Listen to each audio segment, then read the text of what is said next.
Tonight from San Francisco, it's a first-class pitchers duel on the Bay as the Red Sox shoot for a sweep of this two-game series with the Giants. Two aces to collide here in Northern California. Hi, everybody. Welcome back to AT&T Park. I'm Dave O'Brien alongside my partner Steve Lyons. And Steve, two aces indeed. It'll be Madison Bumgarner, the left-hander for the San Francisco Giants, against David Price, the Red Sox lefty. You don't see this every day. Yeah, these are the kind of matchups that give you the feeling of an opening day when you know your two best pitchers are going to duel it out between each other. And it doesn't happen all that often during the regular season as the season moves on. But when you look at these two guys and what they've been able to do so far this season, obviously David Price got off to a little bit of a slow start with the ERA numbers, but look at both of them over the last 5 starts. Those are pretty impressive numbers. And of course, Madison Bumgarner is a guy who's been getting it done for a long time here in the Bay Area. And can also swing the bat just a little bit. Yes, he can. Yeah, he has 13 career home runs. He has 2 of them this season. And when we come back, we'll give you a little look at Steve's interview with Jackie Bradley Jr., the reigning player of the month in the American League. That's a closer look at JBJ when we return to San Francisco.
Site for deals. By Dunkin' Donuts. America runs on Dunkin'. By the 2017 Kia Sportage. Visit anykiadealers.com to learn more. DraftKings, the official one-day fantasy baseball partner of your Boston Red Sox. By your New England Audi dealers. And by Southwest Airlines, transparency, low fares, and nothing to hide. Gorgeous night here in San Francisco as the Red Sox take on the Giants and finish up the series. Jackie Bradley hitting 5th tonight at .321, having an outstanding season. And Steve had a chance to catch up with JBJ just yesterday. All right, I'm with JBJ here, and you and I have talked about this, and I've been around the game for 35 years, and I believe that you're the best center fielder that I've ever been around. Are you getting used to hearing that? I don't think you get used to hearing it. Obviously, you want to take compliments because there's a lot of great center fielders in this league, and I just try to work hard and hopefully keep it up. And they're all in the American League East, all those great center fielders. That's what they say. But I'm sure there's some great center fielders that I personally haven't got to see a lot. But I'm enjoying it. I'm having fun. When you hear that, how does it make you feel?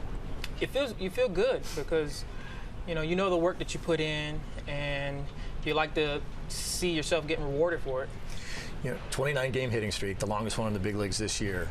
A lot of people think that because you were also having a baby at about the same time, that maybe kept you more focused. Do you feel that way when you're on the field? Honestly, I didn't even think about it. I didn't think about both coinciding with one another. And I've had people ask me, what if, she has the baby while the streak's still going on, what would you do? Obviously, I'm leaving. I don't care about the streak that much. I obviously want to be there for the birth of my first child. People calling you dad now. How's that feel? Feels good. Feels amazing. I'm embracing it. I love it, and I'm ready for this new chapter in my life. What changed for you at the plate? I mean, you went from a guy who was struggling mightily, really, to a guy who turned it around pretty quickly. Were there a number of different things that you addressed? I just think it was just getting back to the basics. I wanted to put myself in a good position to be able to hit, and I just went into attack mode. I wanted to get the pitcher before he got me, so I wanted to be, aggressive with pitches in the zone, and I think that just allowed me to, stay aggressive with pitches in the zone, and I had that mentality of yes, yes, yes, yes, I'm swinging, until at the very last second, no, it's a ball. You incorporated kind of a leg kick. You didn't do that before. I don't know if that's a major change or if that was a Poppy influence on you. I actually had a leg kick in college, and I kind of had a small leg kick throughout the whole minor leagues as well, until I got up to the big leagues and things got tinkered around with and stuff like that to try to, make adjustments to my swing. And I just got back to just being myself, keeping the athleticism in my swing, and right. I've been able to thrive with it a little bit. Hit them folk. Whose idea? I think it was all of us. All of us, we just, we wanted to do something to kind of, celebrate, a victory, and just to have fun with it. We were enjoying it and taking it one game at a time. Now, I noticed that one guy gets to be like the star of the game, the other two take the picture. You guys decide right. Who had the best game, you go with that? Yeah, absolutely. You have the best game, you get to get the photos. Will it ever change? Will you come up with something different, or is this one going to be the one that takes you through the whole year? It could change. You never know. We started adding in the photos just a few weeks ago. So, we're constantly making adjustments, trying to, get better and have fun with it. And, hopefully we keep winning so we can keep trying to make changes. Exactly. Jackie, thank you for the time, man. Anytime. Appreciate it. Thank you. The Red Sox are facing a very, very tough pitcher tonight. Jackie Bradley and company taking on Madison Bumgarner. And when we come back after this commercial break, Garen will be chatting with Chili Davis about how to beat the left-hander.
Francisco, California, and AT&T Park, which will be sold out again for Game 2 between the Red Sox and the Giants. Time for us to bring in Garen Austin. And Garen, there's got to be a plan of attack against Madison Bumgarner, one of the best in the business. Oh, absolutely. And John Farrell said tonight is going to be a marquee pitching matchup against two very accomplished left-handers. Here's what hitting coach Chili Davis had to say about facing the Giants ace.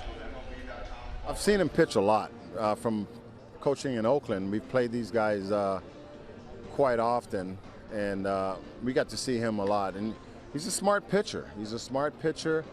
Our game plans here are individual game plans based on the hitter and the style hitter they are. But what I will say about Madison is that when I say he's a smart pitcher, it is a compliment, but it's the truth. He knows what he's doing out there. The game never speeds up on him. He knows the guys that he's not going to allow to hurt him. He knows the situation that's behind him, He knows the score. He knows the time of the game. He'll tease you. He'll throw strikes, but if it takes one pitch to get you out, then he's going to make that pitch. If it takes 4 or 5 pitches to get you out, then he's going to set that one pitch up that he needs. Great stuff from Chili Davis, the Red Sox hitting coach, about Madison Bumgarner. 7-2, a 191 earned run average. Red Sox facing a very, very good left-hander here tonight in San Francisco.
On Nesson is brought to you by Southwest Airlines. Transparency, low fares, and nothing to hide.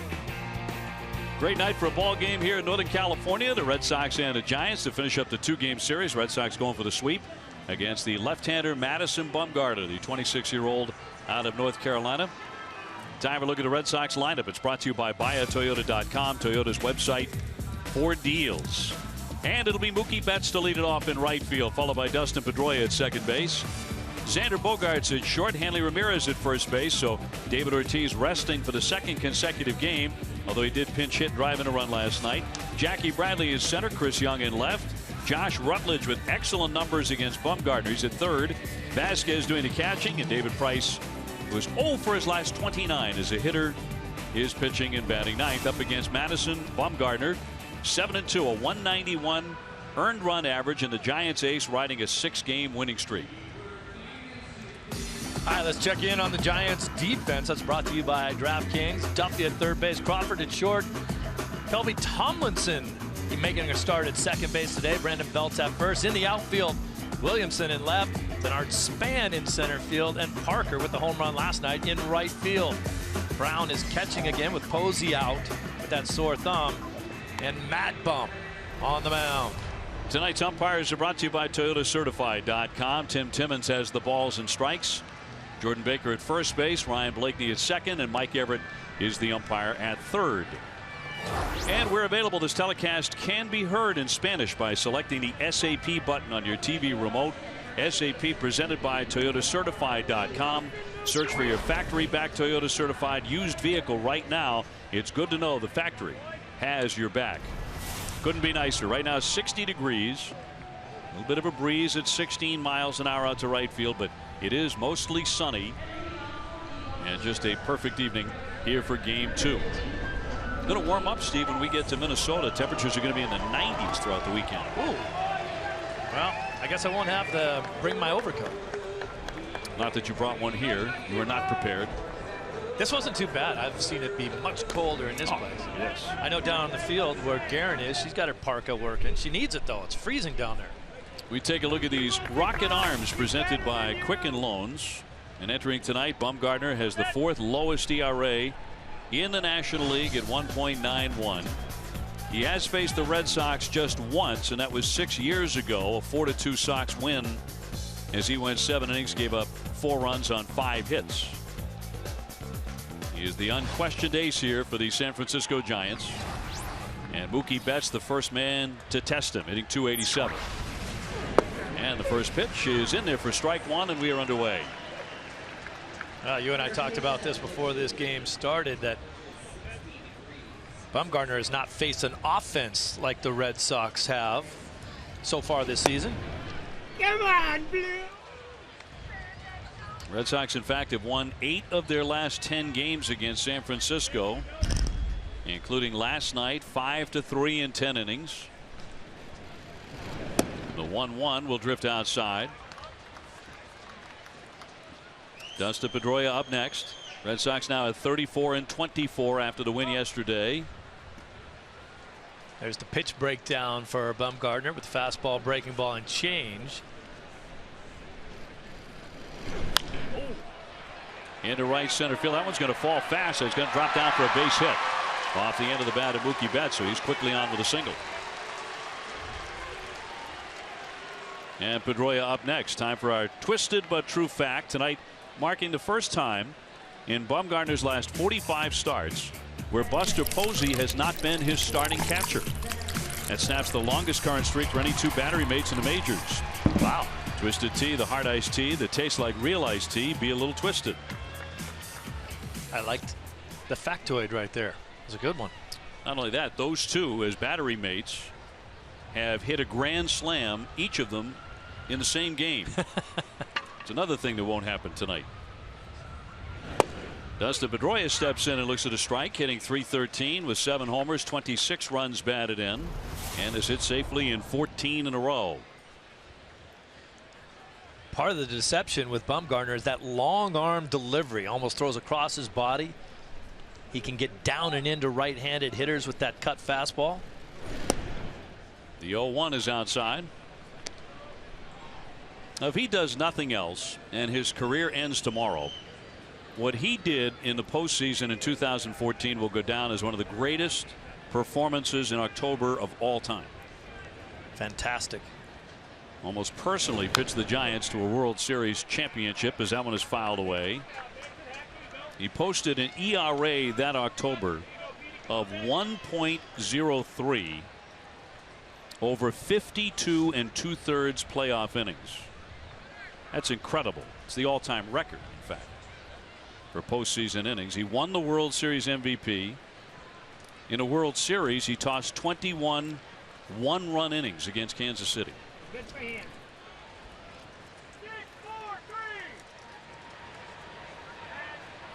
He also has the best pickoff move in the National League, and that's selected by managers and coaches by vote. Very tough to run on. Xander Bogaerts, one of the heroes of last night's win, up next. And that'll be outside, just off the corner. You rattled off all those numbers from the World Series and how many innings he pitched and whether or not people were thinking, wow, is he being overused this late in the season? Came back for the 2015 season and rattled off 18 more victories. The last 2 years, 18-10, 18-9. ERAs under 3. And diving back in again, Mookie Betts, who is 9 for 9 in stolen bases. Bumgarner's had seasons of 234 strikeouts, 219 strikeouts. 2-2 check swing, and did not offer, says Jordan Baker, so the count goes to 3-2. That's not a swing. Bumgarner, I think, feels like he's getting a little bit squeezed already in this game. He's thrown a couple pitches where he's looked in afterwards, particularly on the outer half of the plate. There goes Betts, swung on and missed. Here's the throw down to second base, and not in time. A stolen base for Mookie. That'll be number 10 as Pedroia strikes out. This is the pitch that he does so well. A little back leg cutter down and in, so hard to get your back on it. Swing and a miss, but a stolen base for Mookie. And Brown skipping the throw down there. And brings up Xander Bogaerts, who won the game last night with a 2-run single in the 10th inning off Casilla. Drove in 3 runs in the game.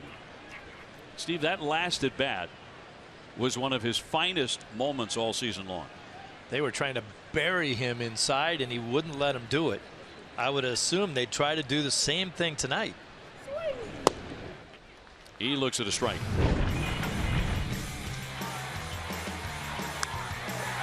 Look at that, just a breaking ball right there. He dumps it into center field. A couple runs going to come in to score there for Bogey. He just keeps going, man. Hitting .346 coming into play tonight. And a high pop-up around third base. Duffy along with Crawford, and Crawford, the shortstop, backpedals to make the play. And there are 2 down.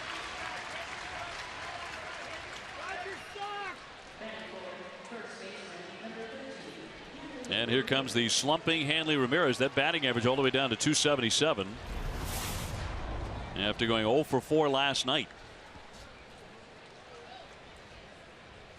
Just getting started here in San Francisco. Top half of the first inning. Red Sox about to head from Minnesota. They will have a day off tomorrow because they're probably going to get to Minnesota around 7 in the morning. Check swing and a foul ball. He tried to hold up and he made contact, and it's 0-1 on Hanley.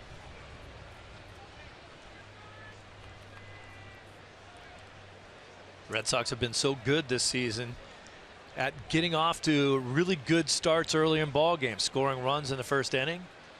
A guy in scoring position with Mookie Betts out there right now. Bumgarner has not given up a run in the first inning in each of his last 9 starts.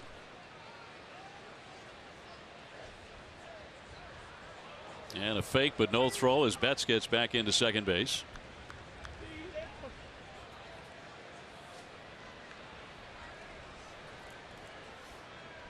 Hanley with a lot of experience against Bumgarner. It has not gone well for Hanley. He's 5 for 28 against him. That's a 179 average. The 1-strike pitch. Right back to the pitcher on another check swing. He's fooled a couple of times. And that's it. So the Red Sox waste a chance to get that first run against Bumgarner. And here comes Mr. Price.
Here's the Giants lineup. It's brought to you by your New England Chevy dealers. Denard Span, followed by Tomlinson, Belt, and Duffy. Brandon Crawford at shortstop.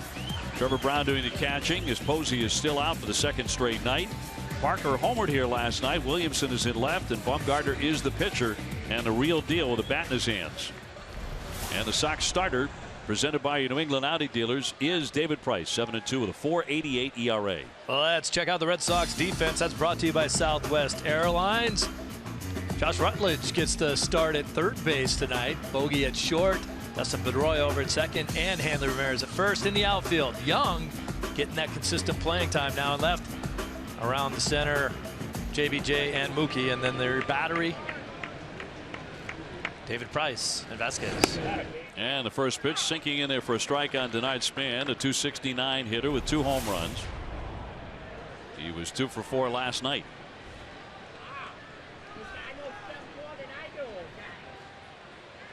And for all the talk of this being a pitcher's duel, the last time Price and Bumgarner faced off against each other, 6 runs were scored in the first inning. Sometimes that happens. You're looking for that great pitching matchup. Next thing you know, both of the starters are gone by 5, and it's a blowout. It was September the 6th of 14. Price gave up 4. Bumgarner wasn't great either. He gave up 3 runs on 10 hits over 6 innings and a 5-4 win. David Price has never pitched here at AT&T Park.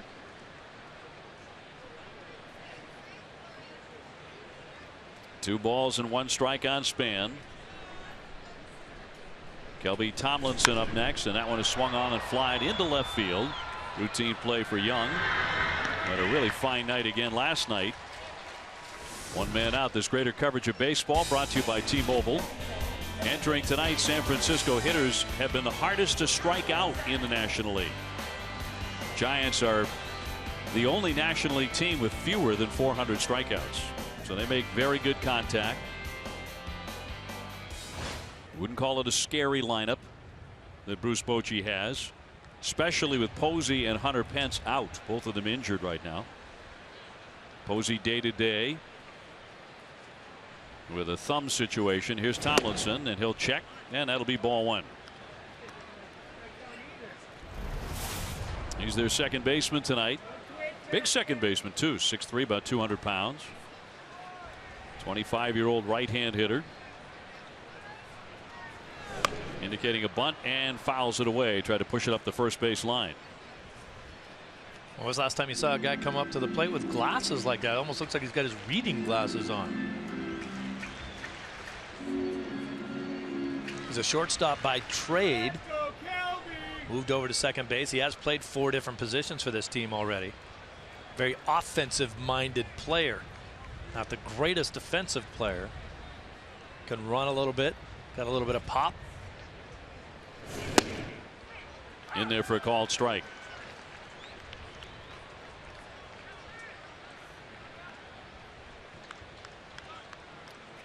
Now, like the Red Sox, the Giants are 10 games over 500 right now, 35 and 25.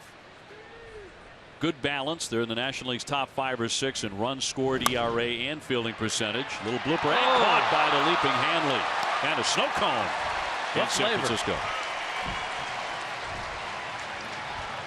Saw Price go, that a baby.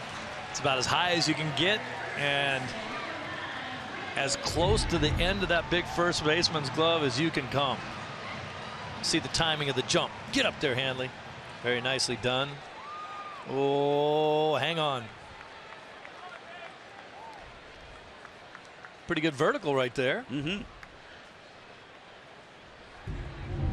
So 2 down for Belt. We'll check in at 297 with 6 homers, 28 runs batted in. Big overshift for the Red Sox here as he slices a foul.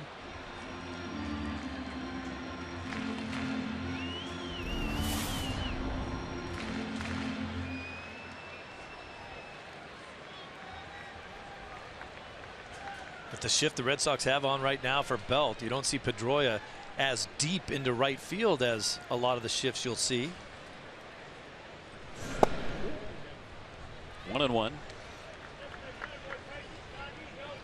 Mookie Betts playing a very shallow right field and pushed into right center. A ton of room down that right field line.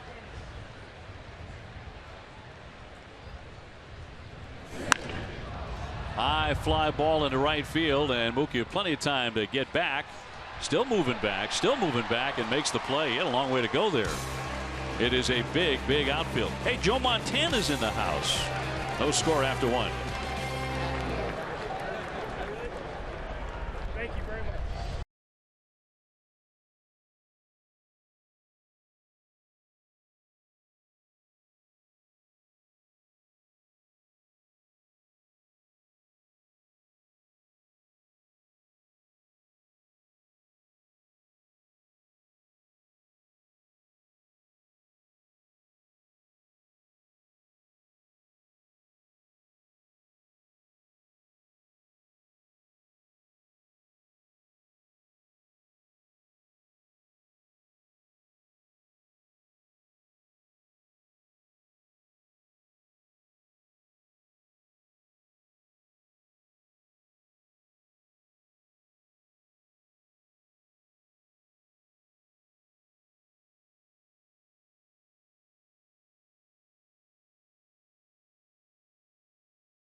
Bueller's Day Off during movie night at Fenway, presented by Mitsubishi Electric.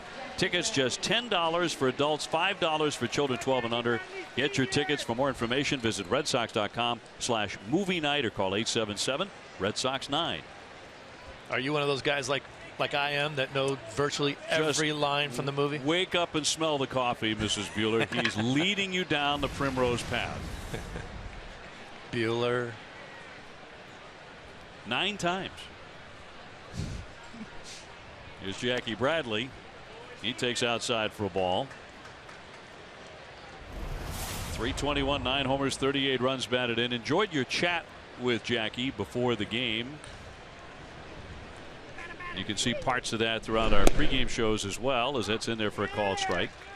What do you feel like you learned from him that you didn't know before or thought you knew? Well, I think his humility is something that I thought I knew, and it was confirmed. I mean, he flies that one pretty well hit to left field. Williamson backing up, though, and they're on the warning track to make the catch for out number 1. It can't really be the easiest thing in the world to sit there and have someone tell you that they think you're the best they've ever seen. I mean, like I said, I've been watching the game. I've been around the game for 40 years. And I truly, as we talked about, you said Andrew Jones. There's other guys out there that were terrific center fielders. But goodness, I mean, I've seen him make plays over the last 3 seasons that are as good as anything I've seen ever. It's interesting, too. You guys were talking about, in your opinion anyway, the best center fielders defensively being in this division inside the American League East. And he was careful about that. He said, yeah, there are a lot of good ones, but I haven't seen everybody in every division. I haven't seen every great center fielder.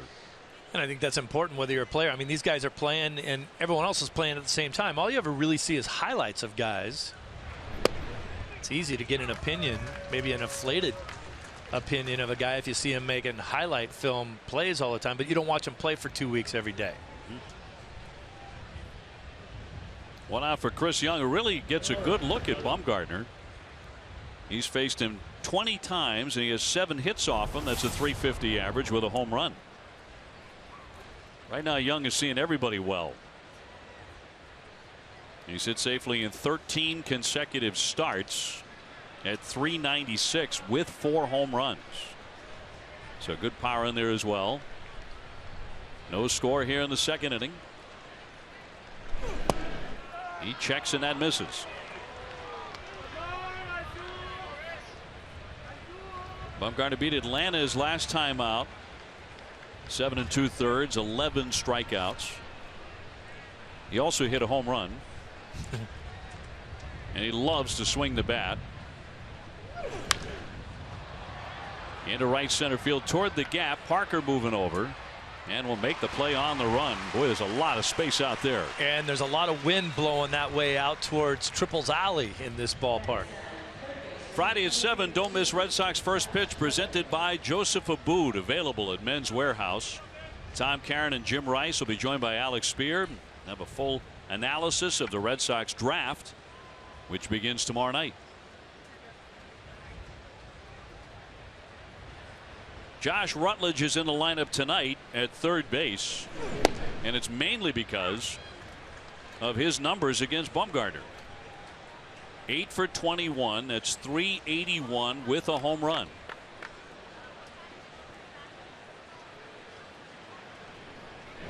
And the 0-1 in there for a strike. You think of a guy like Rutledge has been basically a utility type player, but those guys are the kind of guys that get starts against Bumgarner and the other aces. So if you throw up some decent numbers, you keep making starts against those guys.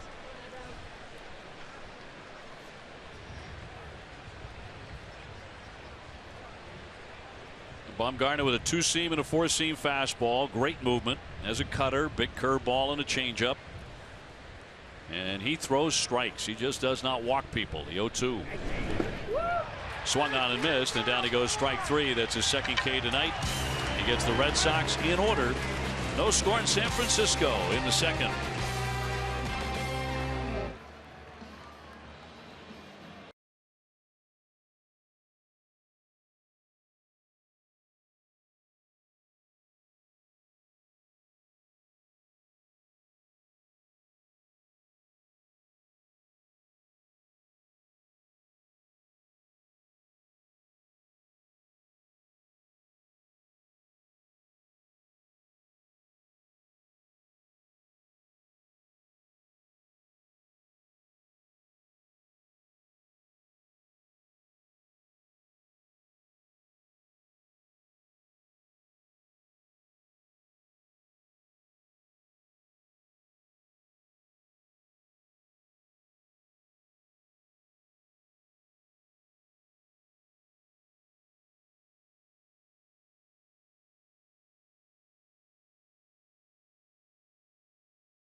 Sox in their 59th game in 1986. The Red Sox beat the Brewers 5-3.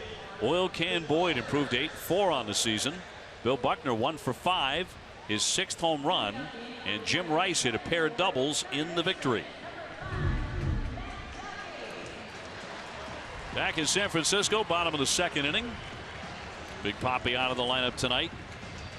Available to pinch hit, which he did last night, and he drove in a run as the Red Sox took the first game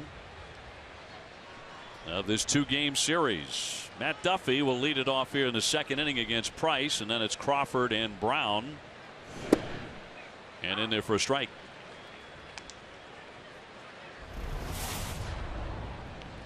David Price has recorded 5 consecutive quality starts. He's 3-1 over that span with a 2.62 ERA.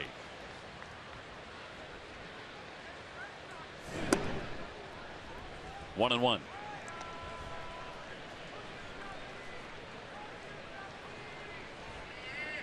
Facing Matt Duffy, who's a .235 hitter with 2 home runs, and he is their cleanup man tonight. Hard hit foul. They keep waiting for the guy that came last year. And he showed up on the scene last season and had a breakout season. They weren't sure what they were going to do at third base after they lost Panda. He came in and had a really nice season for him. That guy hasn't come back this season. The 1-2 and a trickler foul on the off-speed pitch at 86.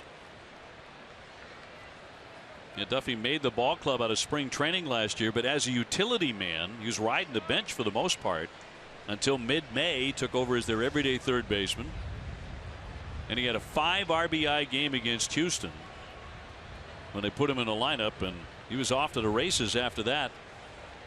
Wound up hitting .295 with 12 home runs in his rookie year. Up the middle and cleanly through for a base hit. So Duffy on to lead off the 2nd, and the first hit against Price tonight. After Price delivers the ball, he generally recoils, and he's kind of backing up when a ball gets hit, so he's not in the greatest fielding position. Watch how he throws the ball and then just kind of recoils away from it, so he's got this weight kind of on his heels. Doesn't have the greatest lateral movement from that position.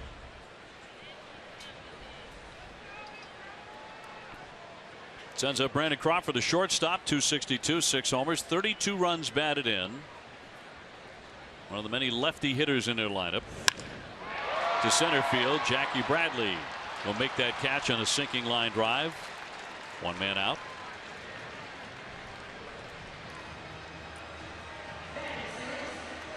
And Brown, the catcher, will be next. Red Sox heading on to Minnesota Friday, Saturday, and Sunday. 3 games against the woeful Twins, who are 17-40.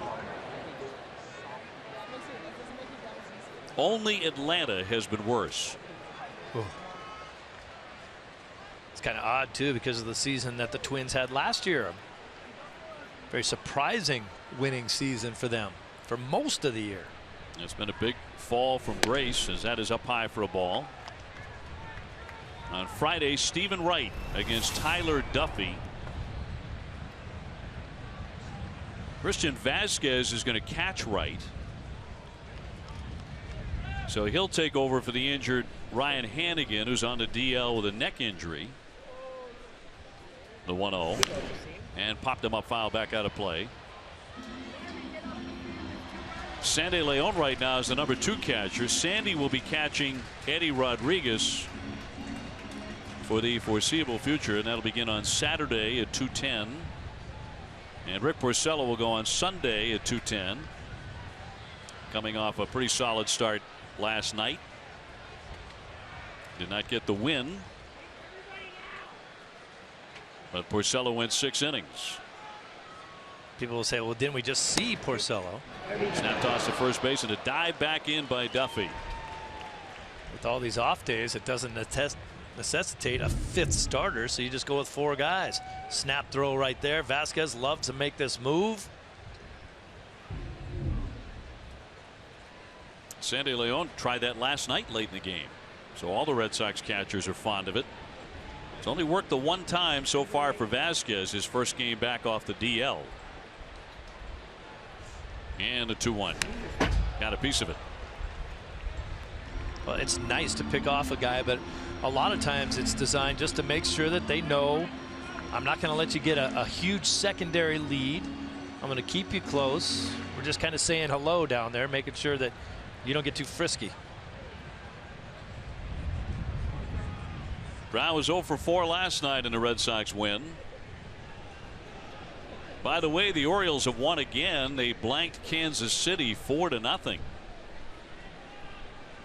Final out of Camden Yards, the 2-2.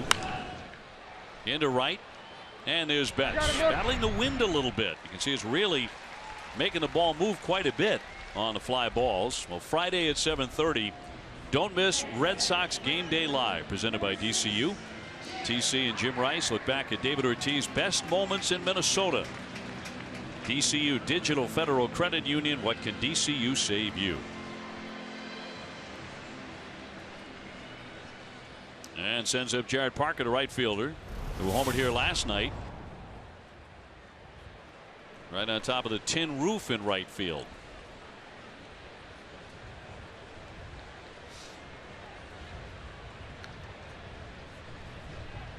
Right field very challenging defensively. As that is inside for ball 1.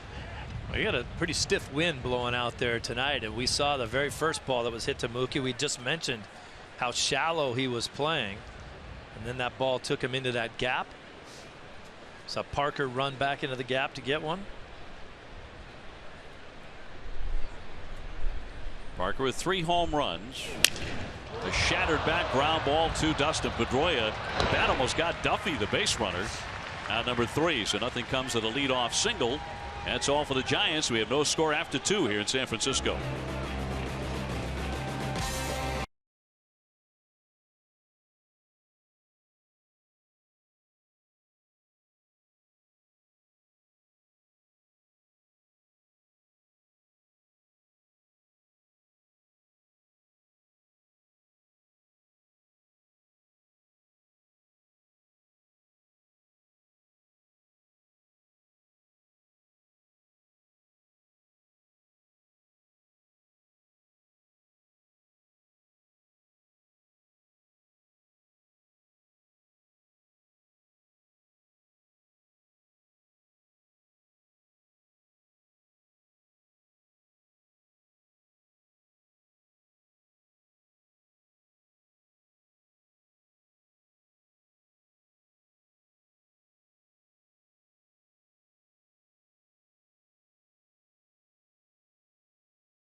To Garen Austin. Thanks, Obi. Well, just a quick injury update. Brock Holt met with Dr. Collins in Pittsburgh today, and he is making a lot of improvement, but he still does have symptoms, and they are present. So they won't be able to send him out on a rehab assignment until he is symptom-free. He will rejoin the team in Minnesota and continue with his baseball activity. Also, Joe Kelly left his start for Pawtucket after 4 2/3 innings with a groin injury, and he will miss his next start for Pawtucket. And as you guys mentioned earlier, just a day off for Travis Shaw. Okay, thank you very much, Garen. And Garen Austin's just 3 innings away from possible frostbite. She had the big park on last night, and I was very fearful for her safety. Both of you guys talking about how cold it is here. It's like, tonight is great, though. 60 degrees. Yeah, I know, but it's just colder down there. She has to battle the wind. We're sitting up here under the lights. It's nice. Oh, she's tough. But I mean, 60 degrees, guys. It's fine. Vasquez slices that one foul, hitting .222 with a homer and 8 runs batted in. Who was the writer that said the coldest winter he ever spent was a summer in San Francisco? Was that Hemingway? No, that'd be the great Mark Twain. Oh, Mark Twain. There you go. World traveler. He's right about that. I get it. It's chilly here in the evening. The 2-1. It's nice tonight, though. I'll give you that. Much warmer than last night. Yep. DraftKings is the official one-day fantasy baseball partner of the Red Sox. Experience the thrill of playing on DraftKings now. Play free daily using promo code NESSN at DraftKings.com. Before I had ever done any games up here, I'd walked around in midsummer, nice 80-degree day, and we'd see people walking around with the San Francisco 49ers parkas. And I was asking people, what?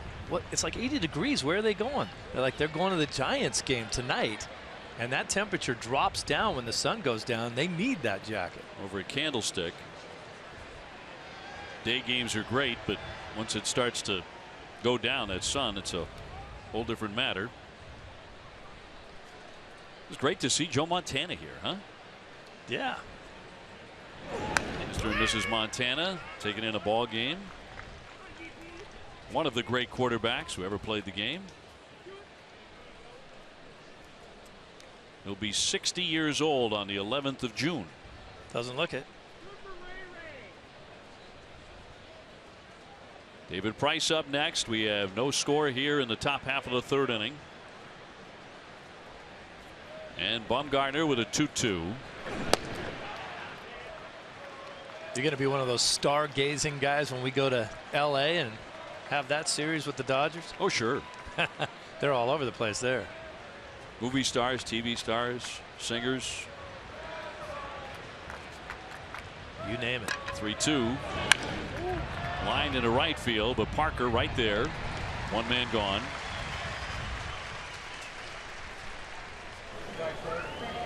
Well, the Eaton's really good here. We tried the garlic fries yesterday,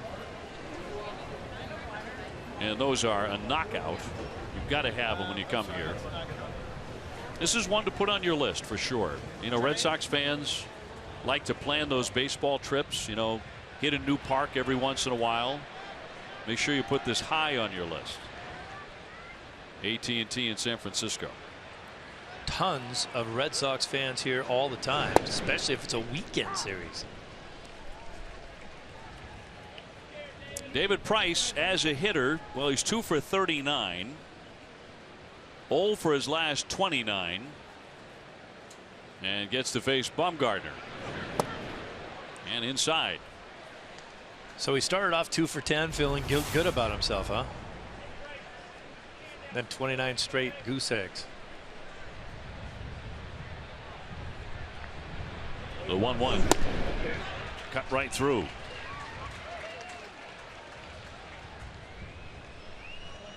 Mookie Betts up next. He singled to start the ball game, but the Red Sox could not bring him in.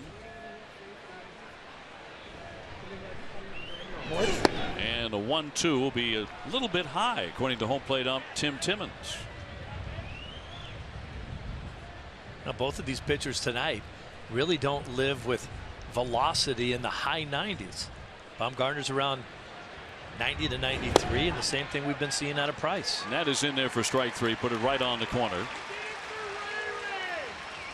And there are 2 gone. Check out NESSN.com's new web show, The Dish, focusing on the hot topics surrounding the Red Sox and Major League Baseball. Visit NESSN.com/The Dish. That guy actually has a Red Sox jersey on.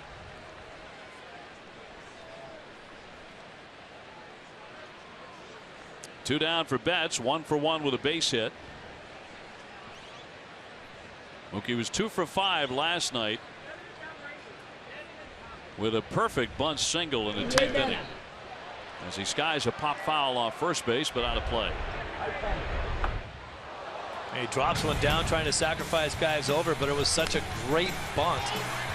He's flying down the line. Duffy sticks it in his back pocket exactly like he should. But you don't want to even take a chance of throwing that ball. Scored twice in the game. 55 runs scored to lead the majors for Mookie. He also doubled and scored in the 3rd inning. 45 RBIs so far on the season for Mookie Betts. That's unbelievable out of the leadoff spot.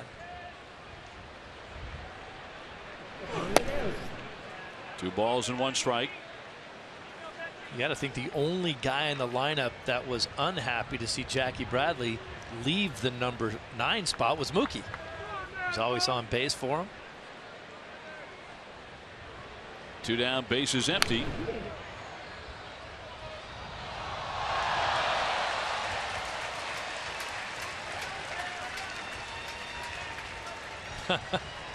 Here's your garlic fries. Oh, are they ever? And they do not go light on the garlic. One of those have our name on it? I don't know. I hit my quota last night on about 3 buckets full. The 2-2 runs down low, and now full count on Mookie Betts. Not only did Mookie single in the first inning, he also stole his 10th base. Mookie gets to be a much more dangerous hitter in this situation. Payoff pitch, and that one will be looped into left center field for a base hit. So he has his 2nd single, and he reaches in front of Dustin Pedroia, who's been very tough against the Giants over the years. Mookie's hit a couple bleeders tonight, but good hitters, they get jammed and can find a way to get hits, and they hit balls off the end of their bat and find ways to get hits. Not going to throw any of those things back. Mookie might be just a tad out in front of that one off the end of his bat. Took a little off, just 87 miles an hour on that pitch. And now Dustin Pedroia, 355 lifetime against San Francisco, his boyhood team. He struck out in the first inning and looks at strike 1. In fact, you go back to Petey's very first game against the Giants. He ever played against the Giants in 2007. He had 5 hits and he drove in 5 runs. Take that for not drafting me. Bogart's on deck, scoreless here in the 3rd inning. I think it was pretty impressive what you were talking about yesterday, that he's the all-time leader in average in interleague play. 340 batting average. That's better than anybody who's ever played interleague baseball.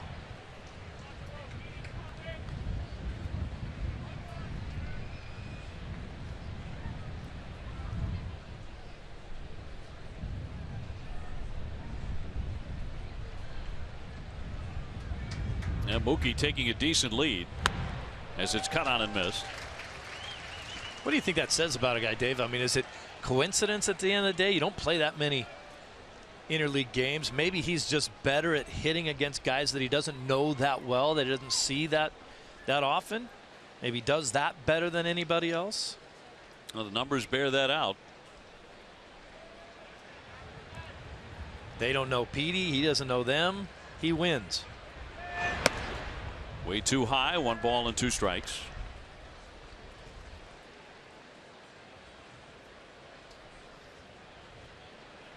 Bumgarner has allowed only 3 runs in his last 5 starts, and the Giants have won each of his last 8 starts.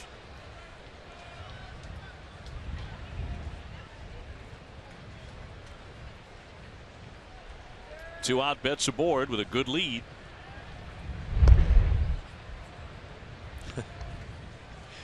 You think of that like the numbers that Pedroia throws up in interleague play, but you almost think he might be one of those guys. If you went and asked him, hey, Dustin, do you like interleague play? He's like, I can't stand it. It's over with. I'm done with it. Fouled away. Just got a piece of that one.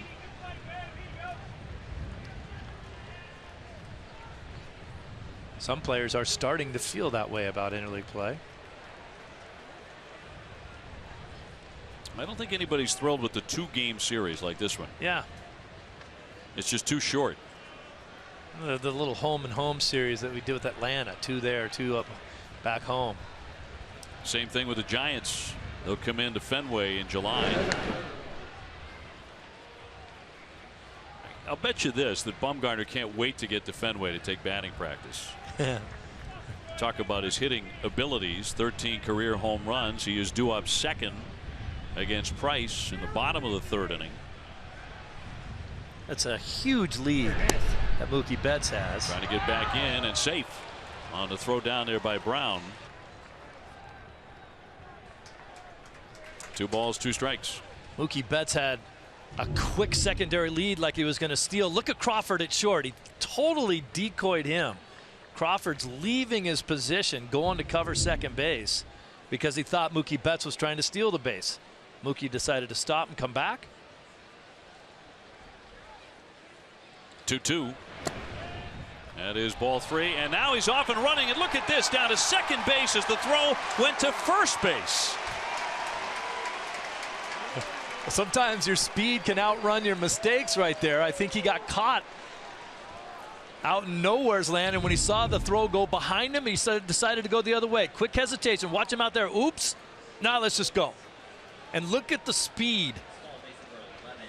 That's a stolen base. And he really made the Giants look pretty silly.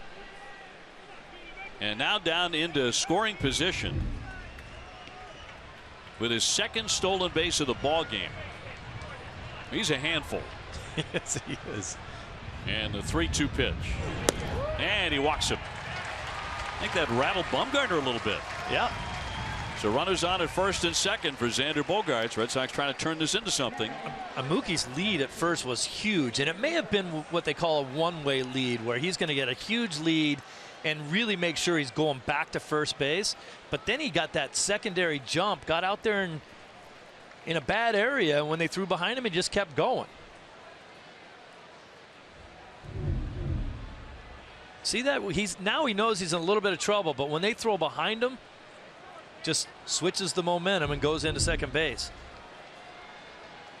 So here's Xander Bogaerts as he takes one in there for a called strike. 0 for 1 with a pop to short.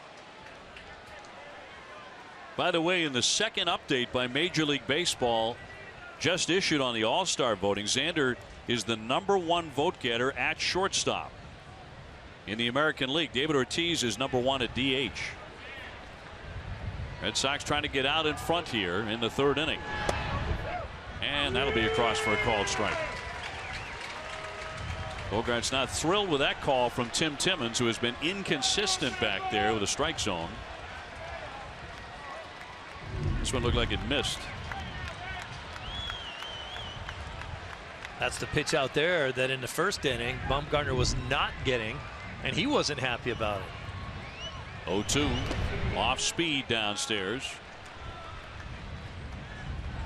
Xander leading the American League batting race, and his 84 hits lead the major leagues. He had some at bat last night in the 10th inning to bloop in a 2-run single.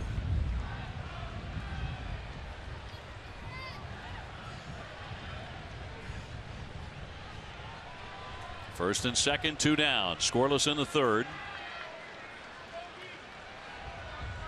And the 1-2 pitch from Bumgarner will not be made. He whirls but does not throw to second base.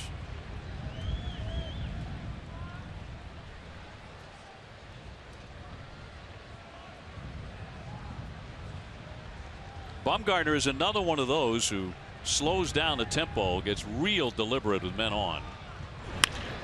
Hard ground ball snagged by Duffy, spins, throws, and gets him on the scoop by Belt at first base to retire the side. So the Red Sox with a threat, but strand 2. Bumgarner gets out of it.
Ridge Park Casino donates $777 to the Relay for Life of Greater Attleboro.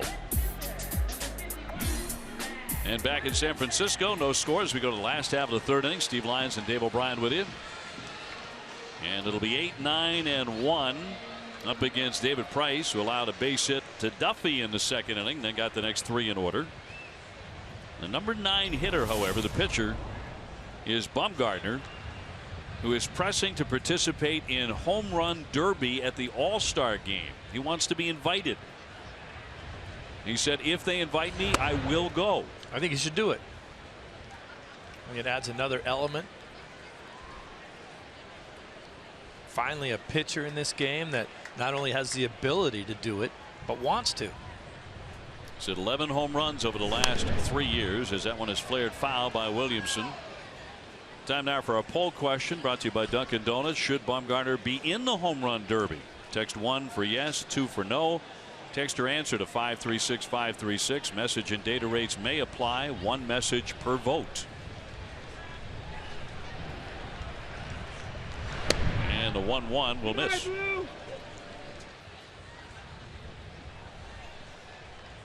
Saw Williamson in a pinch hitting role last night. This is a big guy at the plate. 6'4", 240, 250. 167 average without a home run. He went for the downs there and came up empty. That's not so big.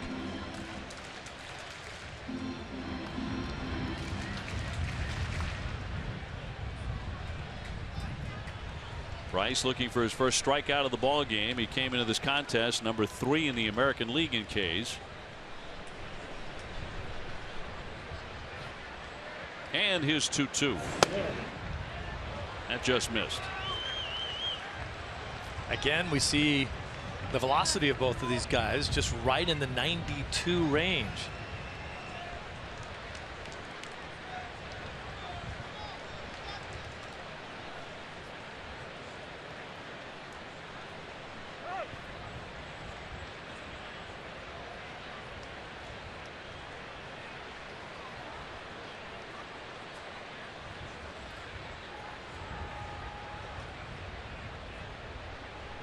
Here's the 3-2.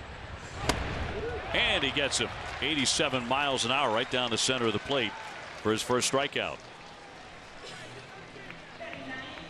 We'll go back to St. Louis not long ago, and Bumgarner in batting practice looking like a legit hitter. Look at some of these bombs.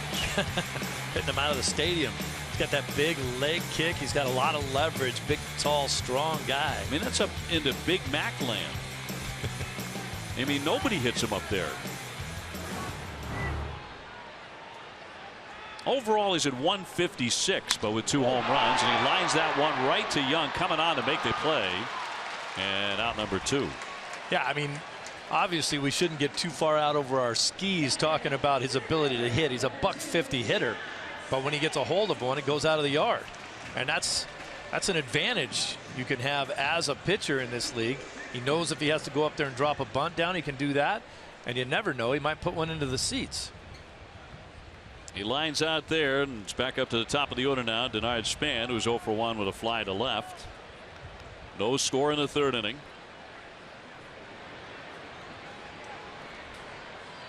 Span 3 years ago with the Nationals did what Jackie Bradley just did. He hit safely in 29 consecutive games.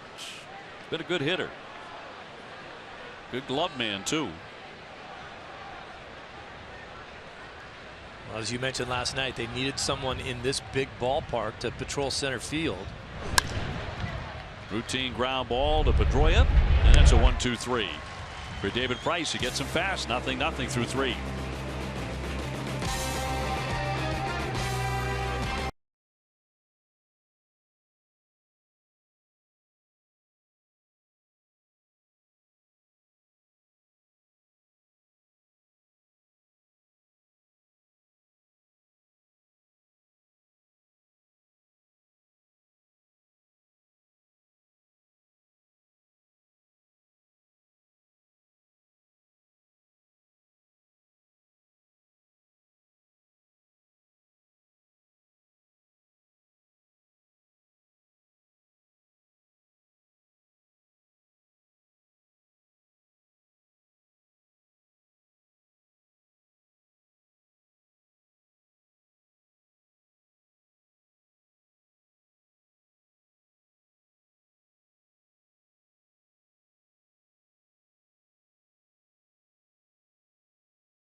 Southwest Airlines, transparency, low fares, nothing to hide.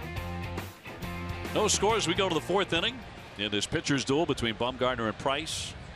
And so far the results exactly what we anticipated as Hanley gets in there. And he takes a strike. He's 0 for 1 with a little ground ball back to the pitcher on a check swing.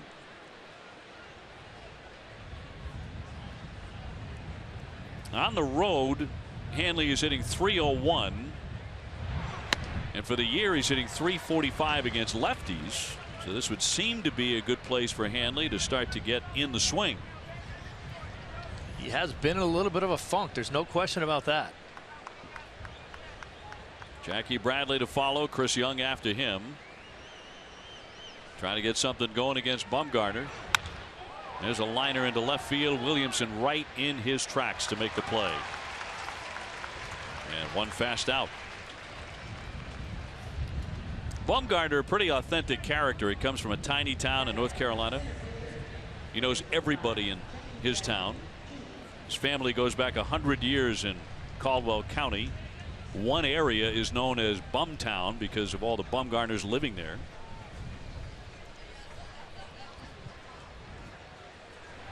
He owns a 116-acre farm there, raising horses. He's an avid hunter as well.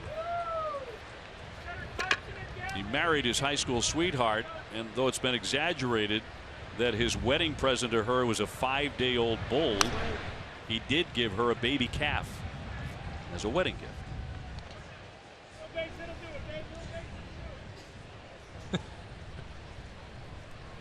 So he's country all the way. Oh, yeah. Not so sure that I could get away with doing anything like that. You and me both, brother. No livestock. 0-2 to Jackie. Tried to hold up, but did he offer? Yes, he did. That is strike 3. He goes down swinging, and they're 2 away here in the 4th. Bumgarner's been going up in the zone here lately in the game, trying to get the strikeouts. It's pretty close right there, huh? I think Jackie thought he held it. Yeah. Chris Young 0 for 1 with a fly out to center field. 1 for 3 with an RBI double last night. And a nifty base running play when he avoided the tag by inches on the lunge from Crawford. Centimeters even. I mean, that might have been my favorite camera shot of the entire season. How close that was on a play where Jackie scored. That shot was set up perfectly down the line, and he ducked under the tag, and you could see Crawford coming across. If that tag is applied, it's a double play, and the Red Sox don't score that run on the Ortiz chopper up the middle. So terrific base running by Chris Young. Doing a lot of things very well these days. The 2-0 fouled away. And it's funny, you know, you can't really place any blame on Crawford either. He had fielded that ball, ran 20 feet towards Young to try to make the tag and complete the double play. Young just made a very athletic play getting away from him. 2-1. That drifts in there for a strike. It's not like you look at that play and say, oh, Crawford, how can you miss the tag? Like, he's going in perfectly to get the tag. Young uses the matrix to get out of the way. The 2-2 is down low. You know, the frightening thing about that was, Steve, I love the reference, but you then did the Keanu Reeves thing in the booth. Yeah. And no one can see you do that. I almost fell out of my chair. Almost broke your back. Not sure that was really necessary. 3-2 hammered into left field. Williamson back, turning around, and that ball gets out of here. It's a home run. Man, is he hot. And the Red Sox have the lead 1-0. We talk about him doing everything very well these days. That's the second time he's homered off of Bumgarner in his career. And the Sox have the lead. Little bit of a mistake by Bumgarner right there. Left that ball out over the plate, and Young just waffled this thing. That got out of here in a hurry. Watch location here where they're set up. They're trying to go away. That ball really wasn't too bad. Wasn't too much out over the plate. And look at Young with the plate coverage. just gets the bat head out. Look how quickly this thing gets out. Right down the tunnel. It's leaving. Speedway proud to be New England's first choice for value and convenience. For every Sox homer, Speedway donates $500 to Boston Children's Hospital. Stop by a Speedway near you and pick up your Speedy Rewards card and start earning points today. His 5th home run of the season. They've been coming in bunches too. He's now hit safely in 14 straight starts, and all of the home runs have been coming during that span. All of them against right-handers until this one. Rutledge 0 for 1. He struck out his first time up, so the Red Sox are on the board in a game where not many runs figure to be scored in San Francisco tonight. John Farrell was talking in glowing terms about Young earlier today, talking about his conversations on the bench even when he's not playing with some of the younger players. Says he's a great teammate to have around. His experience has been something that they definitely wanted on this club, and he admitted he knew that April was a tough month for him with the adjustment and the fact that he wasn't playing very much. This is only the 9th left-handed pitcher we've seen all season.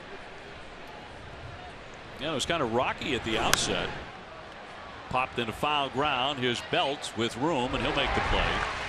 But the Red Sox are starting to hit the lefties. This guy's on a different level, but Young takes him out of the ballpark, sitting about .360 lifetime against Bumgarner.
Chris Young with a blast, a line drive out of here to make it 1-0 Boston as we go to the last half of the 4th inning. Playing every day and really settling in nicely in left field. With the injuries, he's been forced into regular duty. John Farrell's delighted he has him. Fouled back to the net. I remember in the early days of the season when Chris was struggling so much, nobody really felt like they do now about his acquisition and about his regular play. And I thought it was a quick judgment for a lot of people. You heard the whispers. What do we have Chris Young for? I was like, man, give him a chance to play. He hasn't been on the field. I've said this a bunch of times, but it still makes sense to me. He was supposed to be a platoon guy, getting in and out of the lineup with some consistency where you can get yourself going. He ended up being a 4th outfielder because of the fact that we never faced any left-handers. In there for a strike to catch Tomlinson, admiring the pitch, and down he goes for out number 1. That's been a good location for David Price tonight, that down and in pitch. Like to see him cut that fastball in there, just runs in on the hands. That one at 93. Spectacular night here in San Francisco. Here's Brandon Belt as he laces that one foul. I think one of the things that kind of got lost the early part of the season about Young is that there was a time he was a 30 home run hitter. Yeah. It was back in his days with Arizona. It's been a little while, 2007, but hit 32 home runs that year, 14 last year, not playing every day for the Yankees. High fly ball, that one jacked by Belt deep to right field, way back, and way gone. That splashes down into McCovey Cove.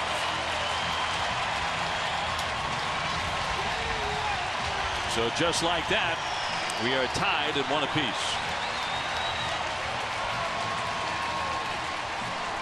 And that guy's crazy.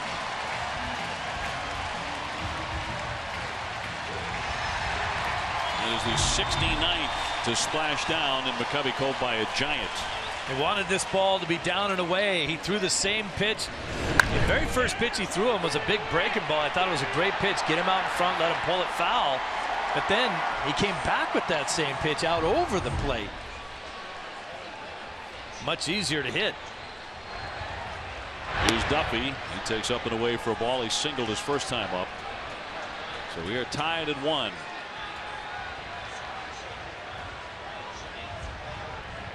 He got a hanger. And he did not miss it. And he had just seen the same pitch. Dribble toward Pedroia as he charges in and gets him. 2 down. Now Belt's been one of their hotter hitters, hitting .385 in his last 10 games, and he crushed it. And Brandon Crawford will be next. Red Sox heading for Minnesota in a 3-game series over the weekend against the Twins. And return to Fenway Park on the 14th of June in a long homestand, taking on Baltimore, Seattle, and the White Sox. White Sox, who just got James Shields in a trade with the San Diego Padres, and in his first start for Chicago, how'd he fare? 2 innings, 7 runs. Not so good. He gets spanked. Crawford 0 for 1. He's lined out to Jackie Bradley in center field.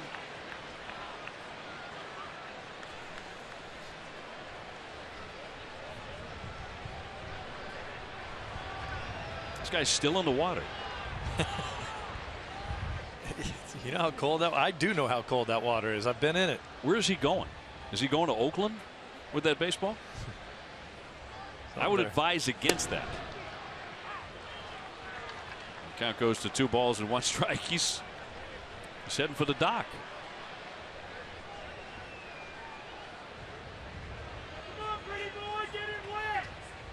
A little concern for his safety there, Psycho. The 2-1 off the outside edge on Crawford. You should have been concerned for his safety the minute he jumped in there. Yeah, someone's trying to throw like a can on a string to hook the baseball, but my man gets there first wearing a Bumgarner jersey. 3-1 up the first base line, and Hanley right there near the bag to retire the side. There he goes. Oh, he's safe. And this game is tied at 1 apiece. Was it worth it?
Tonight at Fenway Park, first 15,000 fans in attendance receive a Veritech bobblehead courtesy of Granite City Electric.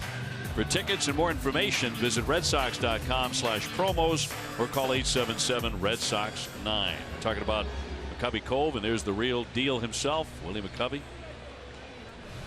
Often here at Giants games, and he was congratulated by David Ortiz and the Mutual Admiration Society when Big Papi got the cable car bell yesterday, courtesy of the San Francisco Giants.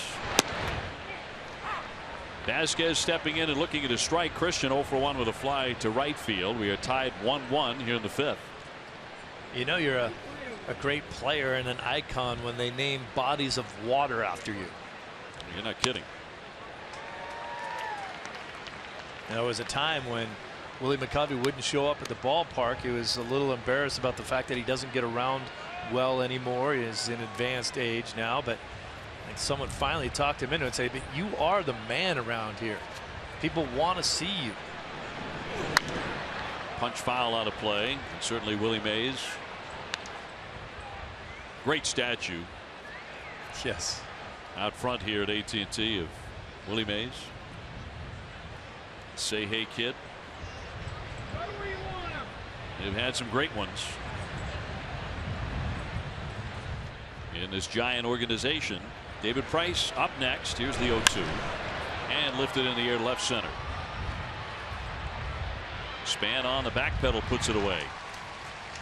So one gone for the Red Sox. Tomorrow is a day off. You know you don't want to go a day without baseball. Join us for the Portland Sea Dogs. They take on the Bay Sox. That starts at 7 right here on NESN.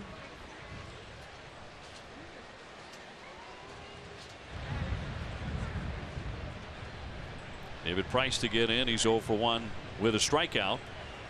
It's also a great statue of Juan Marichal, who Dennis Eckersley grew up out here, idolized. And that's a classic with that high leg kick up over his head. Big league leg kick. Yes. This is the land of the leg kicks. How about Vita Blue? Yeah.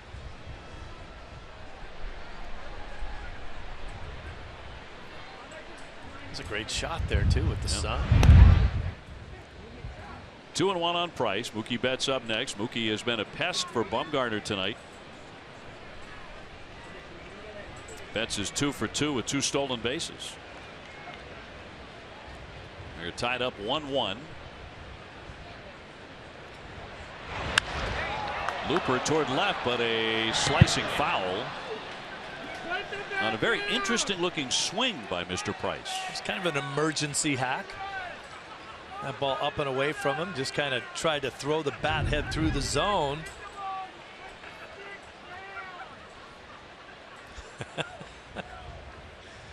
Well, sometimes you just can't describe it.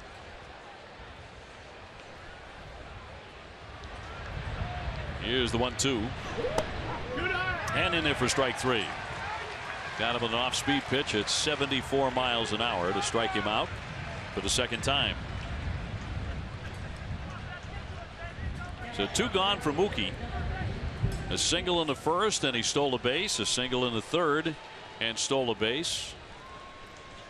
Now what do you do if you're Bumgarner against Mookie Betts? You've actually pitched him pretty well. Mookie's had a couple of balls off the end of the bat that found their way into the outfield grass. He'll take him because Mookie's had trouble against lefties, which is a bit strange. But coming into this game, he was 5 for 33. And he's also scalded some balls that got caught.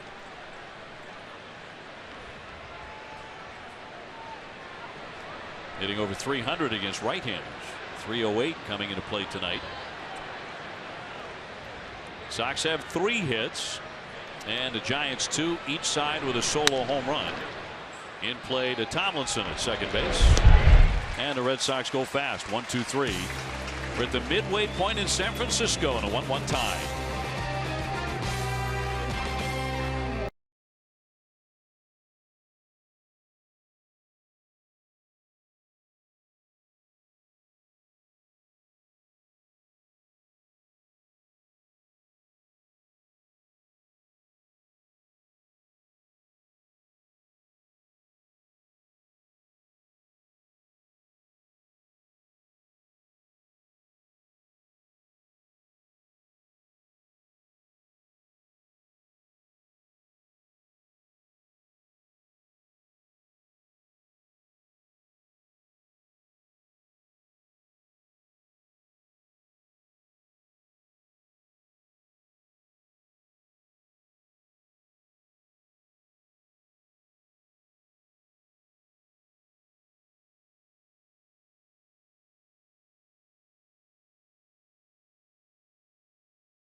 We're tied 1-1 as we go to the bottom of the fifth, and here's Guerin.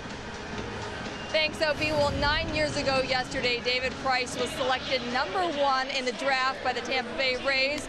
I caught up with Price, who said it was such a special day that he will never forget. He said to finally hear your name called is such a special moment. And he said it wasn't just him. It was really a combination of everyone from Vanderbilt, his family, his friends, his hometown, and all the coaches and teammates who helped him along the way. And he said he especially thinks about it as the draft comes up every year. He said, guys, it's just such a special memory and a time that he will never forget. Yeah, and, you know, obviously he's flourished and he's become one of the most successful pitchers in all of baseball, Guerin, but there was a time his freshman year at Vanderbilt he nearly quit. He was so frustrated with how he was pitching, and more so in the classroom he was scuffling.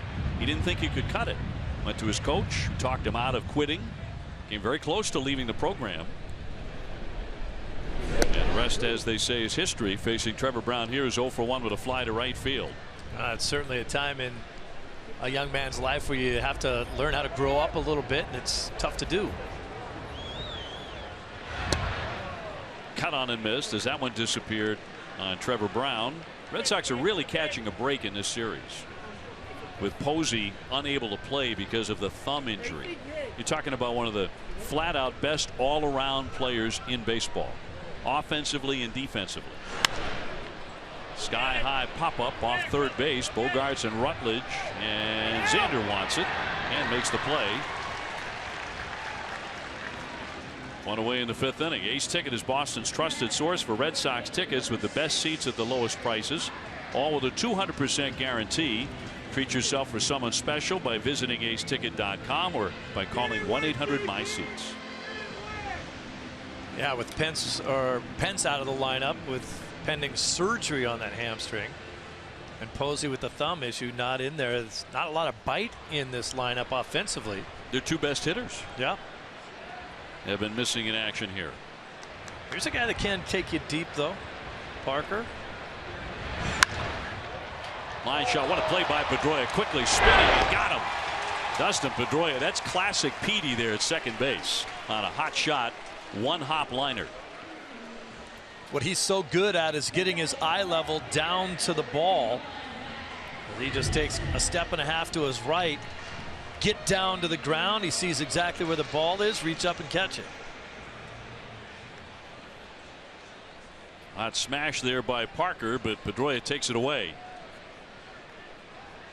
2 up and 2 down. And they'll send up Mac Williamson, who's in left field tonight for Bruce Bochy. He struck out his first time up. And there's that changeup that Price has become so fond of. First pitch change to get in front. Bumgarner on deck.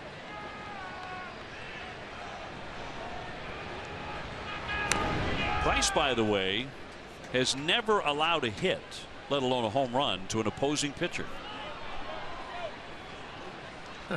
They're 0 for 28 against him, 0 for their last 28 with 14 strikeouts.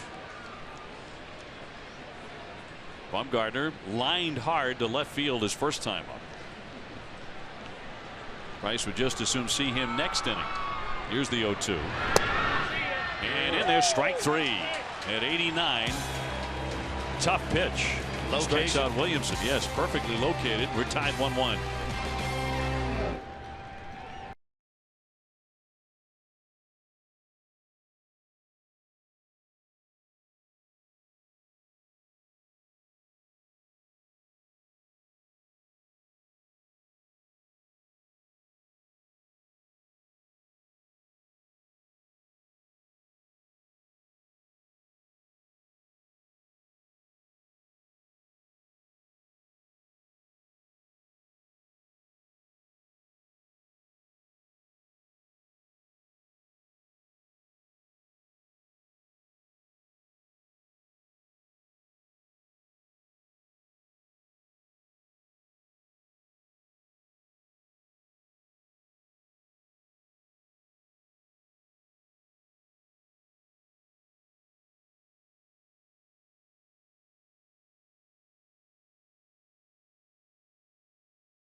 Schedule into your desktop, web, or mobile calendar yet? What are you waiting for? Visit NESN.com/schedule today.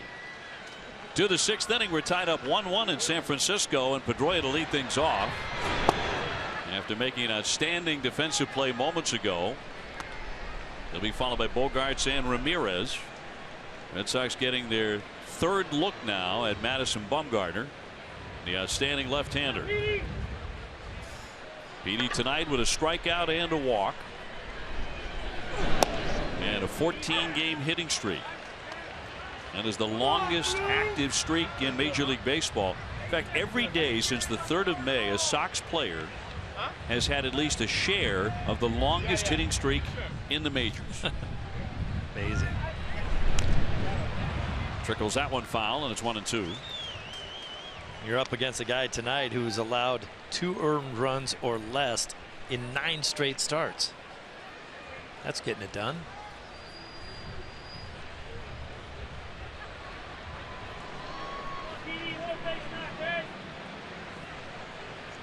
Red Sox looking for a 2-game sweep here. Here's the 1-2.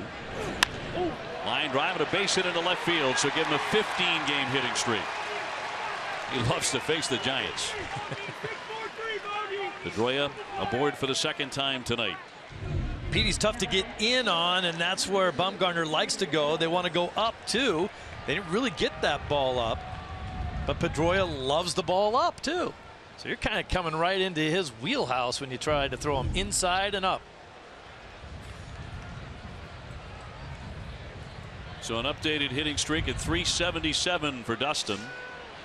Red Sox did some running last night, and they have already tonight with another stolen base. That one is boxed around a bit by Brown, but he controls it. Red Sox stole 3 bases last night. Pedroia was the lead runner on a double steal in the 10th inning. Well, you talked about how well Bumgarner holds runners on and how good of a move he has, so it's a little tougher. And Brown behind the plate actually throws very, very well. Throws out about 30% of the base stealers that try to go on him. They'll spin in for a strike, and yet Mookie Betts has 2 stolen bases tonight. Yeah.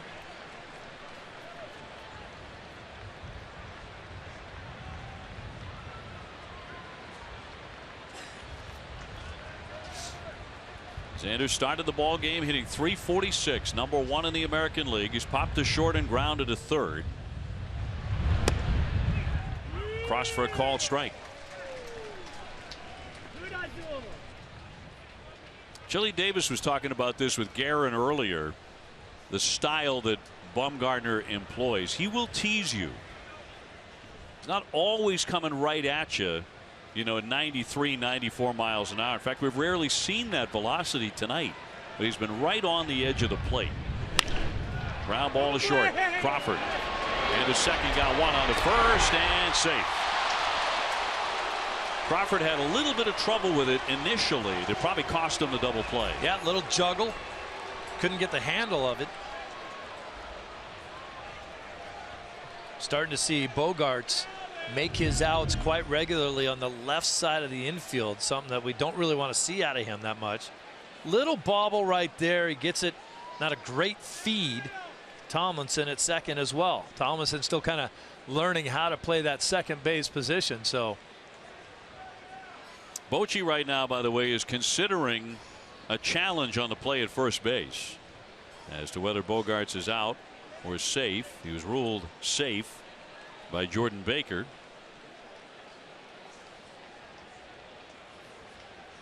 I don't think there's any question that he's safe there from that view. And it will not challenge.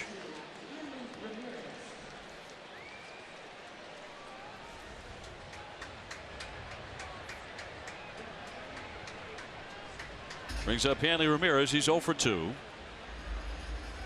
know, we really haven't seen Bogey go the other way as he's been so proficient at over the last couple seasons. Just lately going to left field a lot more often.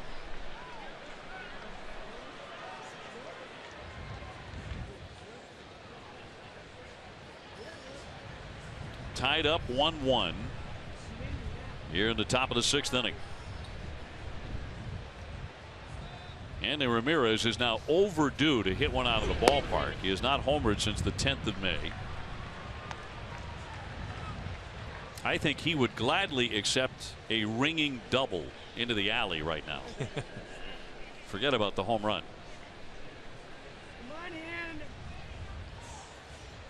You double into the alley in this ballpark. Bogarts. It could be a home run. Yeah. If it's right center, could be an inside the Parker. Keep running.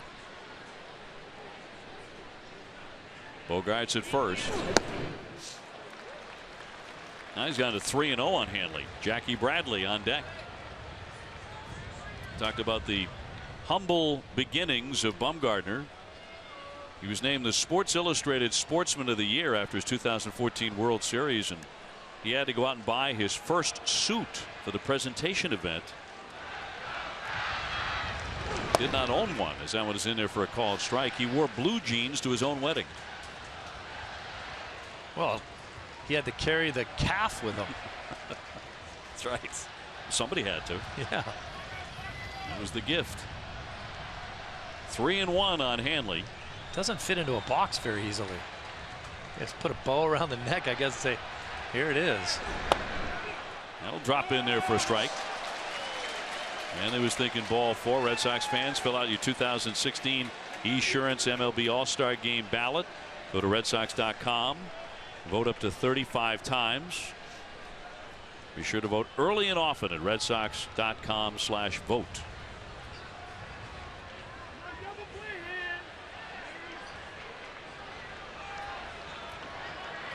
And get something to swing at here. Bogarts with his lead.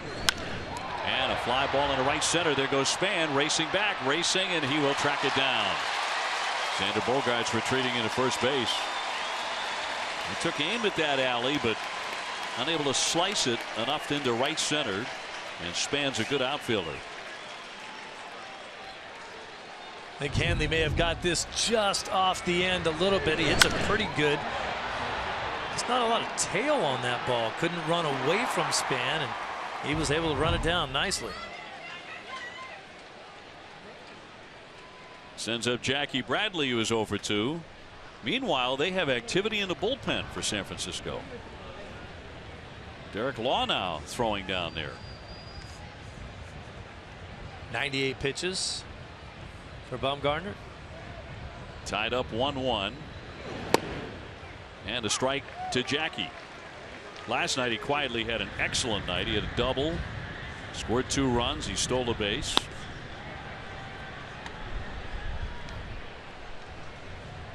Jackie came into the ball game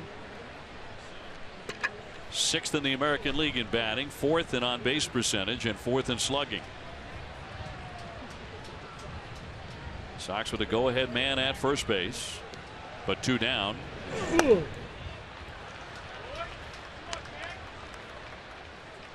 Oh, we've seen both of these guys tonight. Bumgarner and Price have very good location.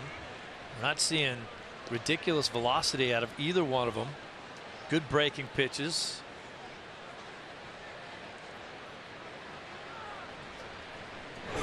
One and popped him up sky high around short. And Crawford will backpedal to make the play and retire the side. And that'll do it for the Red Sox. Middle of the 6th. We're all even at 1 apiece.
As we go to the last half of the 6th inning, and Bumgarner will hit for himself. He is 0 for 1 with a liner to left.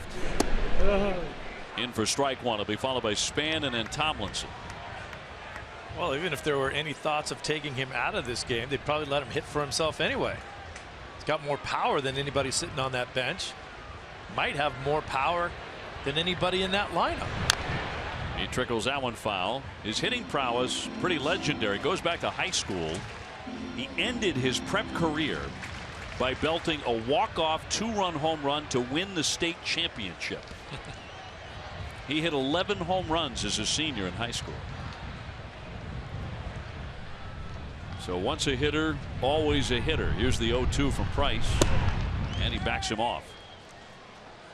Did they have fences in that small town, or did you just hit it into the back 40 and keep running? You hit it into the back 40 and keep on going. They carry you on their shoulders. And that's how that works. The legend grows. Price trying to get him, the 1-2, and he won't chase it. John Farrell was talking about facing Bumgarner as a hitter, saying that you had to approach him as if he was an everyday player. With power. Yeah, with more pop than anyone else in that lineup. Swing and a miss, and down he goes, strike 3. So he's 0 for 2 tonight. Time now to check out the results of our Dunkin' Donuts poll question. We asked it, should Madison Bumgarner be in the home run derby? He is talking about wanting to go, and if he's invited, he will participate. Let's see how you look at it. Now, we both think he should be. Absolutely. This is a layup, a no-brainer, and most of you agree, 81%. I think it adds another dimension, and I think there have been years where the home run derby featured players that didn't even really want to be in it. Here's a guy that does want to be in it. Here's Span. He's gone 0 for 2. Pedroia will scoop and fire off balance, and he got it. Another gem of a play by Dustin Pedroia with a very speedy runner up there. Don't have time to take the extra step here. You got to throw on the run, off the wrong foot, going away from the play. Dustin will get most of the leverage on this throw by turning the top half of his body as quickly as he can. Turn it and throw it.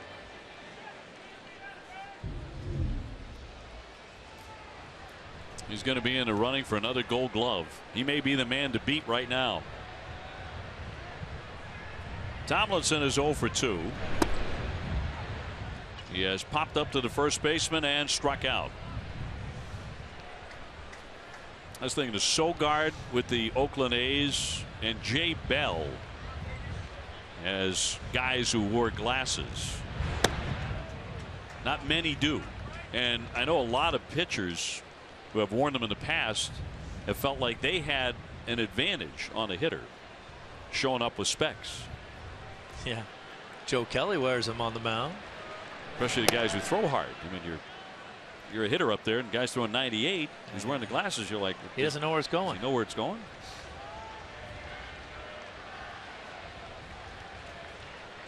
Bases empty, 2 down, 2 balls and 1 strike. As Price looks for a 1-2-3 inning here in the 6th. We're tied 1-1. He has fallen behind though, 3-1. Most of the time, if you see a player wearing glasses, they are more of a sports type glasses. Those look like the glasses he goes home in.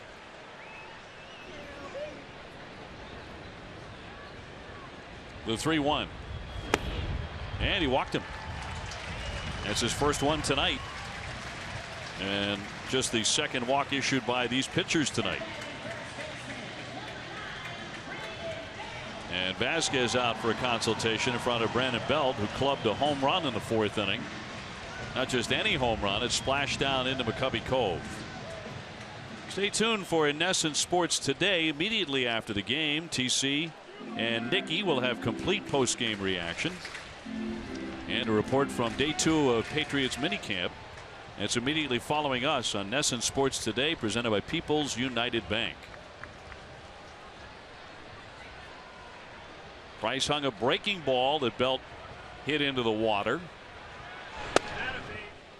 He gets a fastball for ball 1. Threw him a breaking ball earlier in this at bat, then came back with it again, and well, he belted it.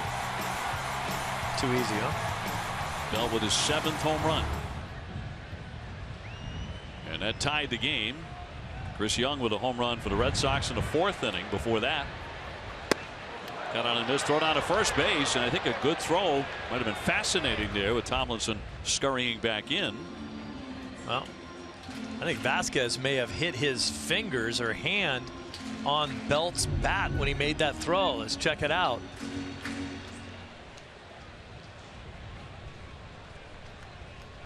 That would explain ouch that throw. Yeah, that's exactly what happened, because that throw was so badly off target. That's not like Vasquez.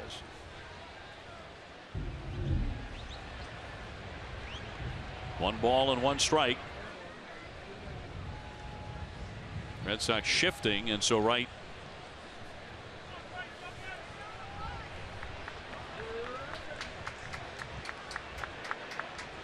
One ball and one strike on Belt.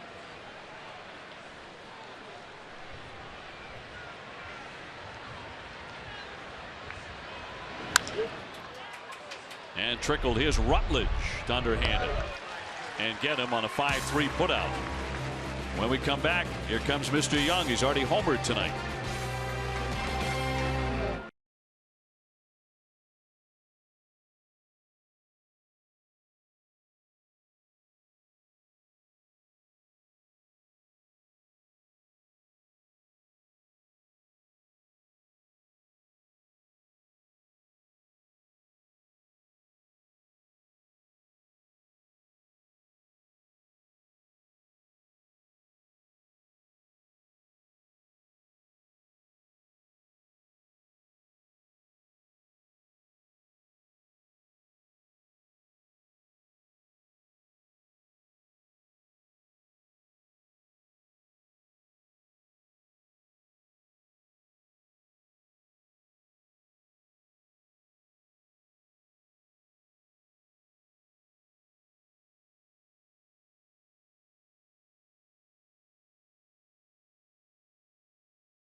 Bullpen is brought to you by Kia. The night is over for Bumgarner, who is just over 100 pitches, 101.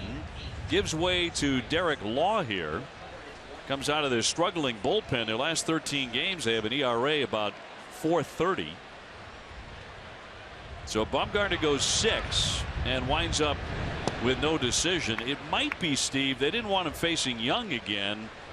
He's kind of had his number and his homer tonight. It's the only thing I can think of, because you're still talking about facing the back half of the order after Young. And a base hit up the middle, a dive and a knockdown by Tomlinson, but Young will be safe with his 2nd hit tonight. And a good start for the Red Sox here in the 7th inning as we look at Bumgarner's pitching line, brought to you by your Eastern Lexus dealers.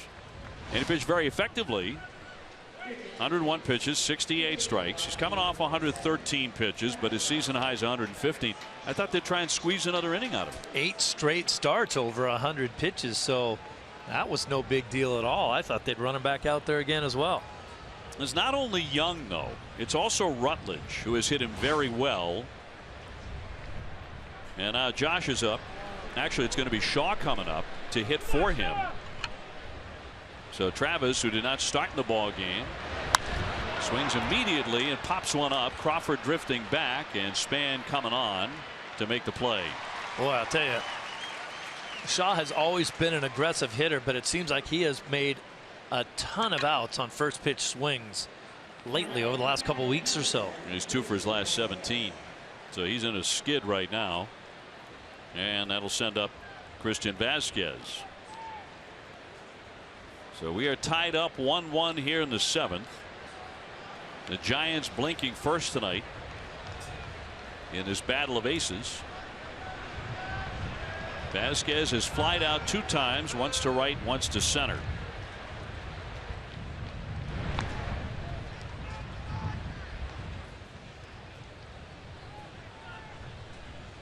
Giants pen really having a difficult time right now. Their starting pitching's been very, very good.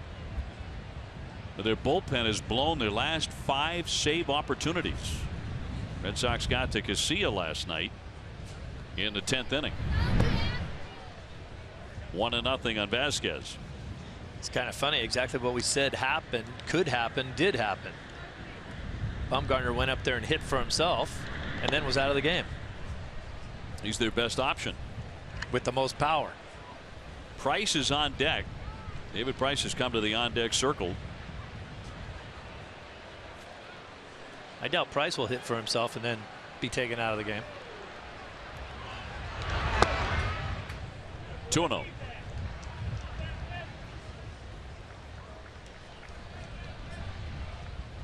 Again, the Orioles have won again. They beat Kansas City 4-0. But the Royals really having a tough time of it. They're playing better when the Red Sox saw them in Kansas City than they are right now. Diving back in safely, Young.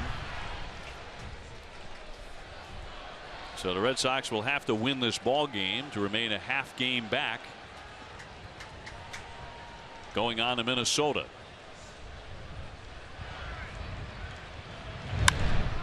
High fly into shallow right center. Span covers the ground for the out. 2 gone. Time now for a game break, brought to you by Jordan's the Furniture Store, the Boston Red Sox, and here's TC.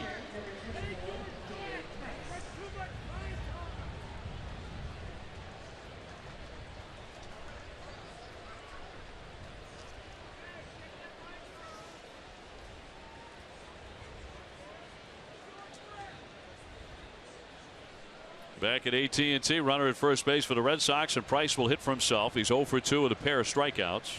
0 for his last 31 as a hitter. So the Red Sox wanting to go back out there for a 7th inning. His pitch count in good shape. Talk about this high-powered Red Sox offense. They've only scored 1 run in this game. When you're looking at about 4 guys in the lineup really struggling right now, including Price. Not sure if you can really count him. Chopper foul. They look at Christian Vasquez in a pretty good skid. Shaw, who we just saw pop up on the first pitch. Hanley Ramirez struggling at the plate right now.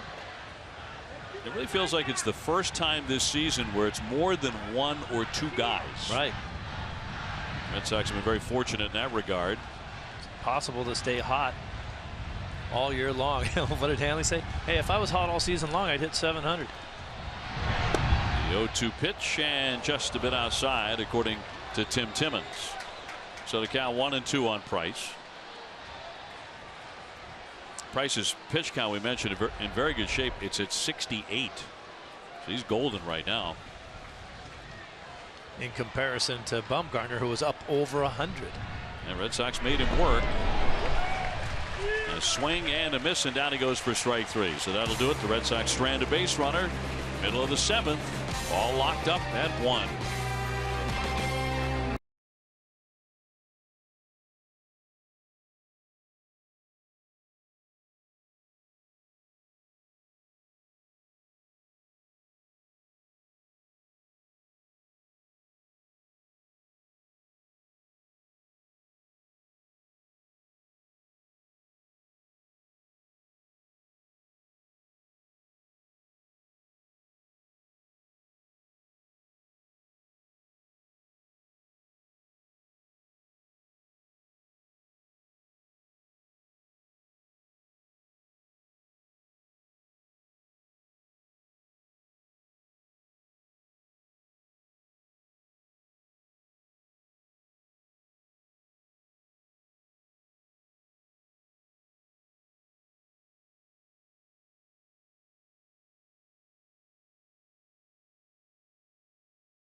To you by Southwest Airlines. Transparency, low fares, nothing to hide.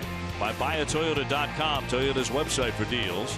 Digital Federal Credit Union. See what DCU can save you. And by Subaru Retailers of New England. David Price's pitching line is brought to you by A's Tickets. 68 pitches, 44 strikes over 6 innings. He's walked only 1 man. He's been very tough. Shaw stays in the game to play third base after he came on to hit for Josh Rutledge. Last half of the 7th inning, a 1-1 tie.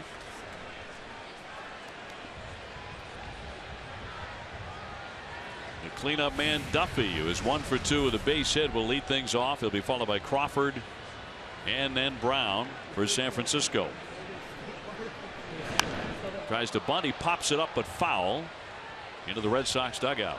I'm happy he tried to bunt that pitch. I mean, you get into this point in the game, especially your number 4 hitter, usually a guy like that will go up there looking to ambush a first pitch fastball and hit it out of the park.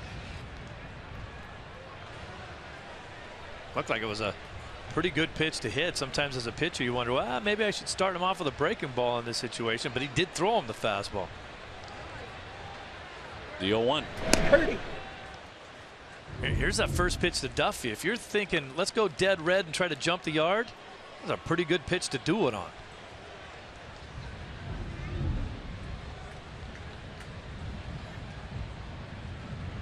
The 1-1 pitch right through it.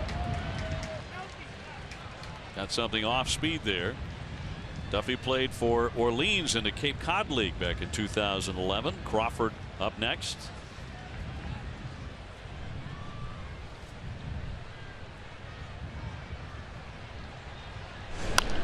Flared foul. San Francisco with just 2 hits against Price.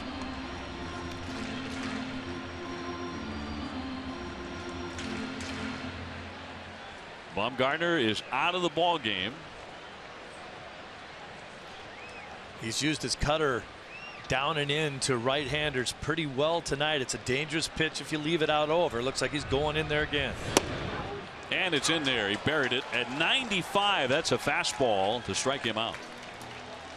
That's his best heater of the ball game. Yep, just going hard in on that corner. You can see where Vasquez is set up. He hits the glove. Go have a seat.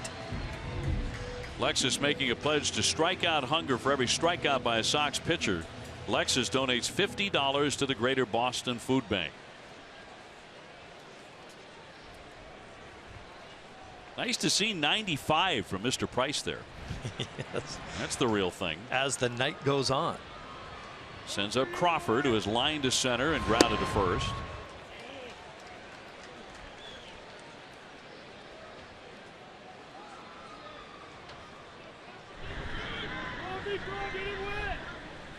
Gearing up for the second time in their bullpen. We are locked up a 1-1 tie in the bottom half of the 7th. And Crawford takes a pitch outside. He grew up a big Giants fan. His dad a season ticket holder at Candlestick Park. And took a 9-month-old Brandon to a Giants playoff game in 1987. So he was destined to wear the uniform. 1 ball and 2 strikes.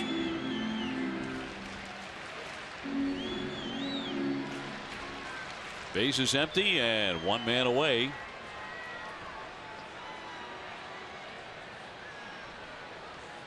Crawford's a guy you have to be careful with. 21 home runs last year. He's hit 6 so far this season. Make him use the middle or opposite field. 2-2.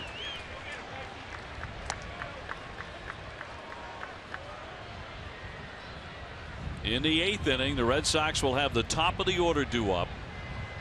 Betts, Pedroia, and Bogarts. Mookie with a pair of hits and 2 stolen bases tonight against Bumgarner. Here's the 2-2 home. And he ran it inside.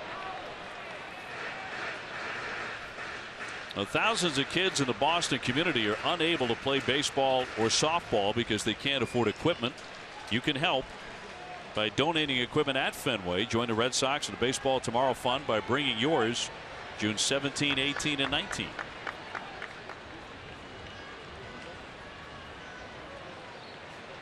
And the 3-2.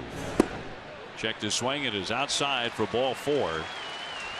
That's the second walk in the last 2 innings that Price has issued.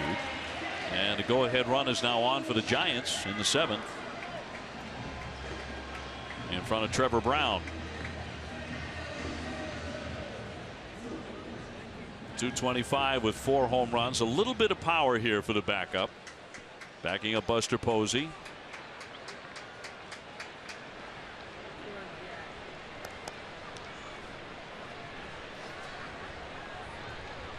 He has flied to right and popped to short. Price will be looking for a ground ball here. Maybe show him something hard in. Then go soft away. See if he can get Brown to roll over something.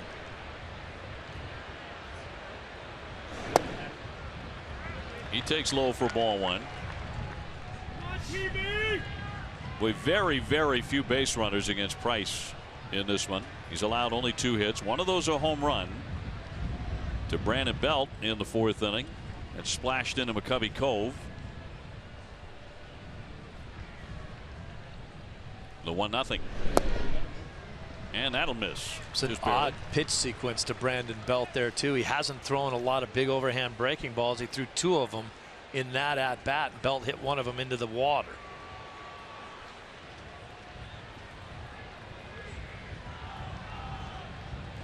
Back-to-back changeups. The 2-0 pitch.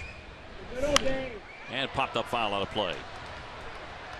Sox are heading for Minnesota and 3 games with the Twins. Stephen Wright, Eddie Rodriguez, and Rick Porcello scheduled to pitch for the Red Sox.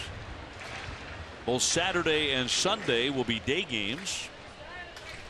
Sox will have next Monday off and then open a long homestand.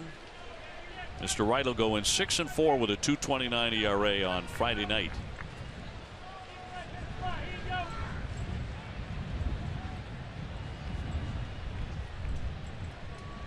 The lefty's 2-1. Great. Boy, down on a knee on the swing and a miss by Brown there as he was fooled on the 84-mile-an-hour pitch. Another changeup. Started off with 2 changeups and a fastball to get a foul ball. Comes right back with another changeup.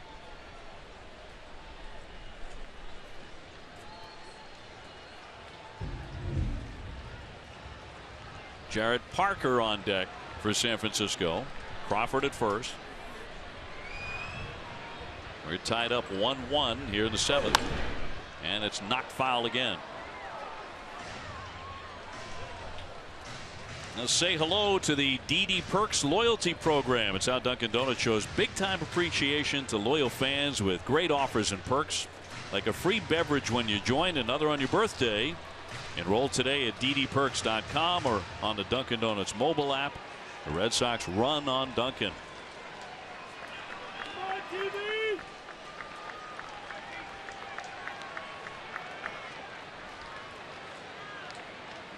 2-2.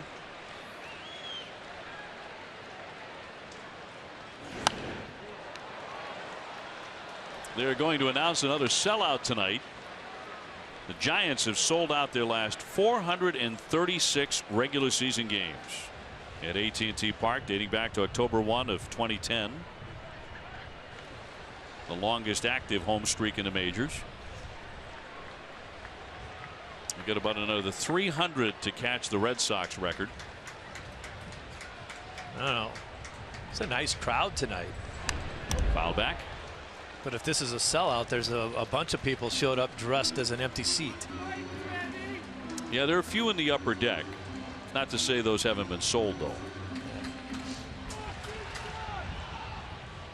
I think they base that on how many tickets have actually been sold rather than how many bodies show up.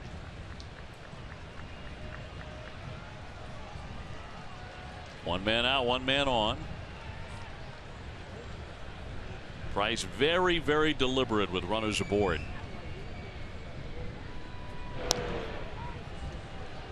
Brown has given him an outstanding at bat here. He's pretty much thrown the kitchen sink at him, and Brown hanging in there. I'd like to see him go down hard and in again. It's been effective for him. Four seam that fastball or cut it on the back leg. He's hit 95 with the straight fastball in this inning. That one is fouled away. Another changeup. Yeah. On the 8th pitch of the at bat. So this is driving the pitch count up a little bit. He's had Brown out on his front foot with the changeup, but he hasn't really been able to get him to swing and miss at it. He's been able to keep his hands back just enough to get a piece of those pitches.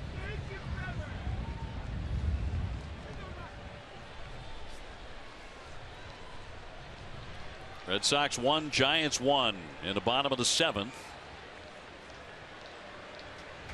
And a 2-2 will not be made. A fake toss and diving back in Crawford. Crawford has stolen 3 bases so far this season. He hasn't been caught.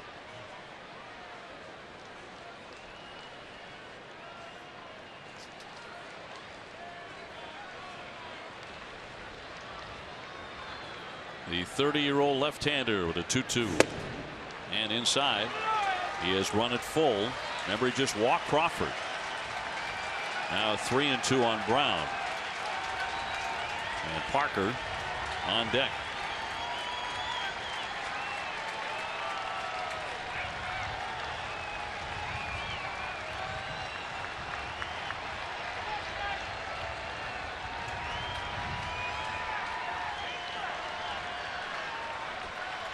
Price at a 20-pitch inning.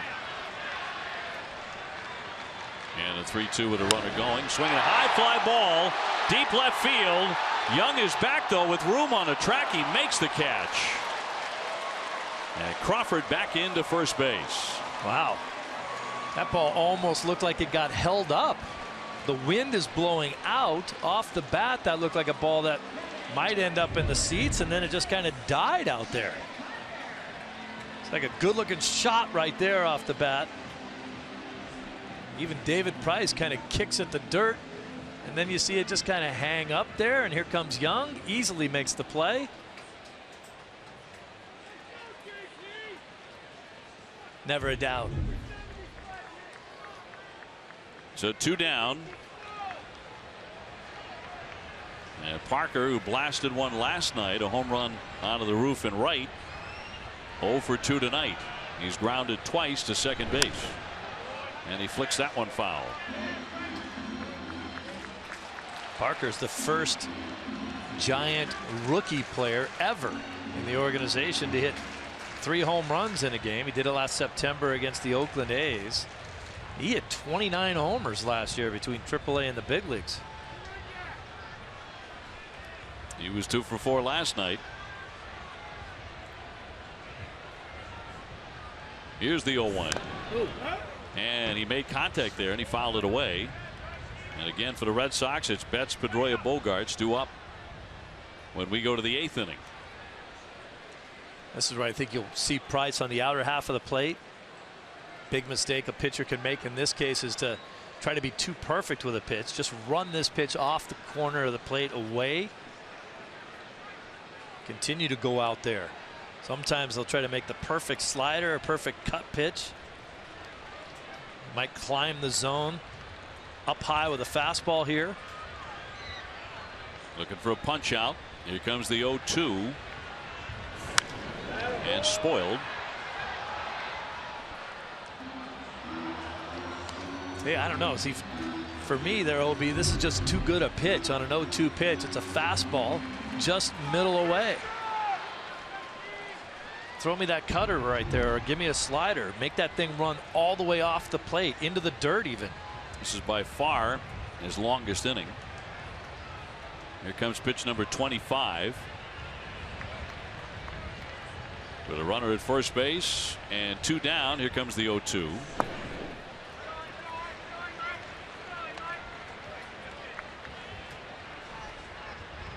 No activity in the Sox bullpen.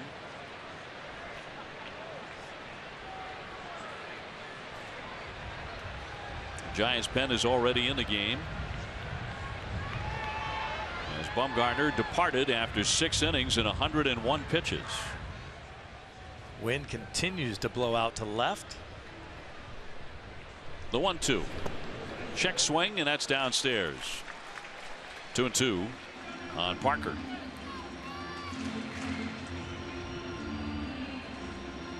David Price making his first career start here at AT&T in San Francisco. I don't have any problem with that last pitch that Price threw right there. Throw it in the dirt. Try to get Parker to chase it. Count still in your favor. He didn't. But get him this time. Here comes the 2-2 and slice foul. One thing you see with the Giants, this is a trademark even of their World Series championship teams. Not a great deal of power, but real pesky hitters who grind away, find a way to make contact. They're tough to strike out. Yeah, they give you a professional at bat out there, and as we talked about last night, this is the type of team that waits for the other team to make a mistake. They hang in there with you, and then they're very opportunistic when you make a mistake. Got a piece of that one. Still 2-2.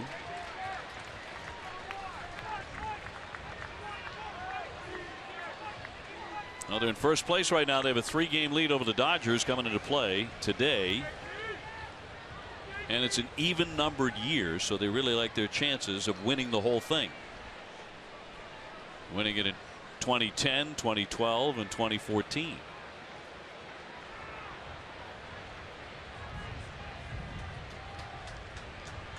And they get great support by the fans here in San Francisco. 2-2. And down he goes. On a 93-mile-an-hour fastball, he got him. 1 man left. We go to the 8th, tied 1-1 at AT&T.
Every Saturday morning at 9 on NESN, Billy and Jenny take you on a journey at the intersection of where sports and dining meet.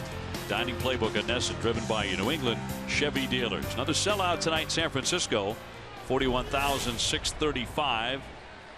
As Corey Guerin takes over on the mound. He's been very effective, as you can see there. Blanco now taking over in right field. And Mookie Betts will lead things off. He's 2 for 3 tonight with a pair of singles. He has also stolen 2 bases and grounded out to second. Giants with a double switch, something you don't see very often in American League Baseball. Guerin will hit that number 7 spot where Parker just vacated.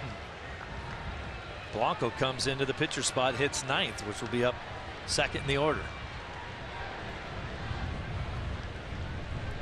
Pedroia on deck here in the 8th inning. And we are tied up 1-1 in San Francisco. I don't know, OB, is it me or does every Giants guy have the same hairdo? They all look like they could audition for the Three Musketeers. Yeah, Captain Morgan. Or Captain Morgan. A little. And Samardzija is the king of Captain Morgan. He is. Not seen him in this series. Way outside on Mookie. I didn't see Cueto either. One of their big signees in the offseason, Johnny Cueto. He's 9-1. Great year so far. There's Samardzija hiding in the shadows. Captain Hook.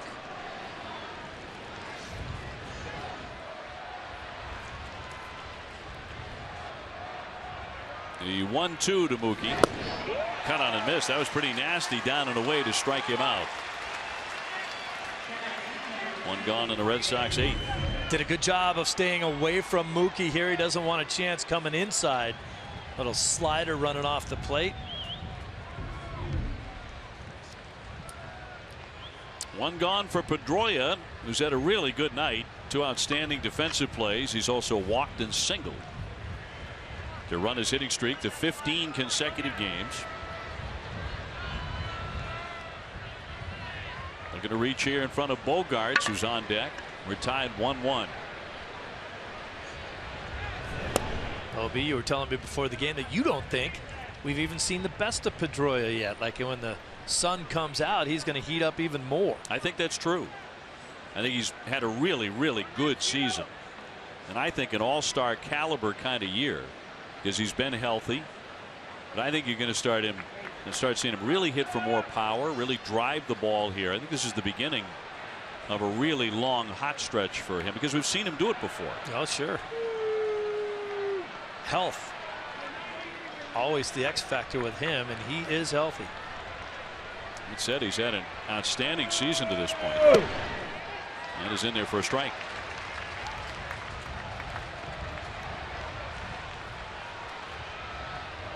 One and one to count on Dustin. And it's become a tense one here in San Francisco.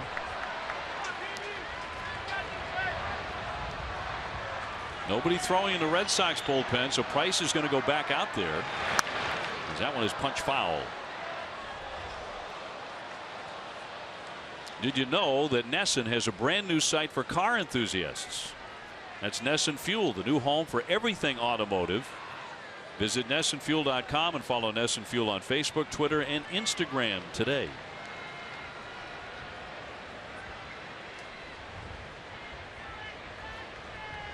Tied up 1-1 here in the top of the 8th. A ball and 2 strikes on Pedroia.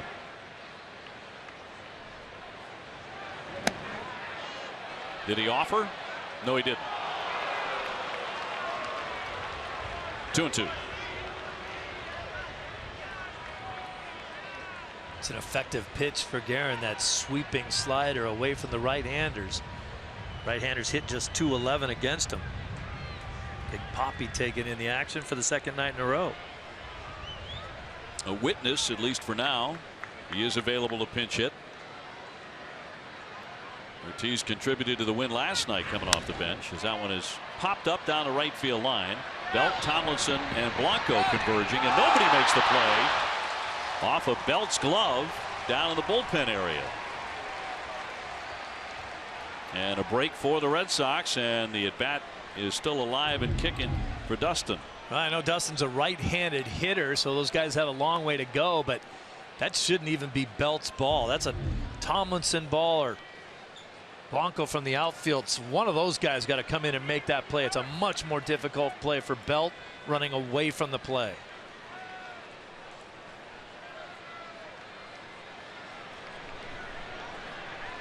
So Petey's still up there. 2 balls, 2 strikes, 1 out, and the base is clean.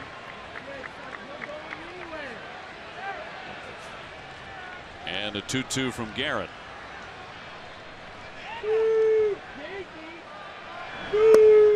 He takes ball 3. With base runners tonight, Steve, hard to come by. Yeah. And this might change this at bat right here. We've seen how tough this slider is that he has. I don't know if he'll chance throwing that slider on a 3-2 count. Doesn't want to walk Petey. May see a fastball here to hit. Well, the 3-2 now to Dustin Pedroia. And he spoils that one and flares it foul. 2016 CBS Health Charity Classic will feature more than the nation's best golfers. Don't miss the Charity Classic benefit concert featuring Grammy award-winning Lady Antebellum at the Dunkin' Donuts Center in Providence on the 28th of June. Get your tickets at Ticketmaster.com/Charity Classic Fenway.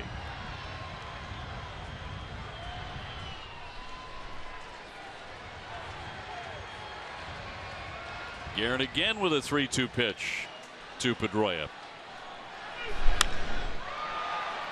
Into center field is Span to back up a bit and put it away. 2 up and 2 down. And Xander Bogaerts, the hero of last night's win, coming up. He's had a quiet night tonight so far, 0 for 3 with a pop to short, a tapper to third, and he's also hit into a 6-4 fielder's choice.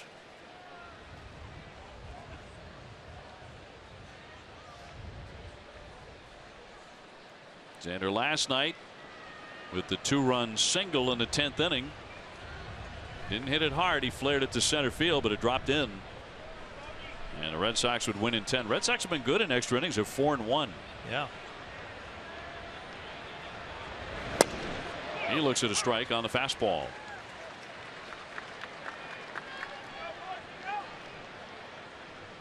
Well, this kid doesn't throw too many pitches above the knees. A little bit of a 3/4 sidearm delivery.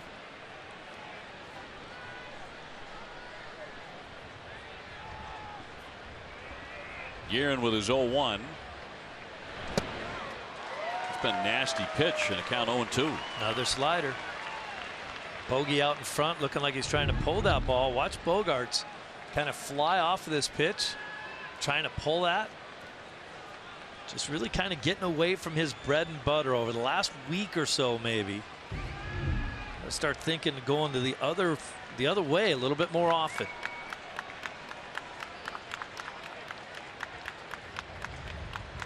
And the 0-2 from Guerin. He would not chase that one. I thought it was one of the great parts of his at bat last night against Casilla that before he blooped in the single, he stayed away from a slider. It was designed to get him out, designed to get him to leave the strike zone. It's a good 5 inches off the outside corner, and he refused to do it. Didn't offer, and that's when you feel like he's going well, when he has a great understanding of what that pitch is away from him. Sometimes guys get a little pull happy when they start having success to left field. Maybe hit the ball out of the park a few times, then you start, that front shoulder starts flying out. Stay with your game plan. Swing and a miss, and down he goes. Boy, that slider has been brutal. He struck out 2 in the inning. Red Sox go in order. We're still tied 1-1.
Got the home run ball hit by the Giants and stayed in the water for about the next 20 minutes and finally swam to safety with his souvenir wearing the Bumgarner jersey.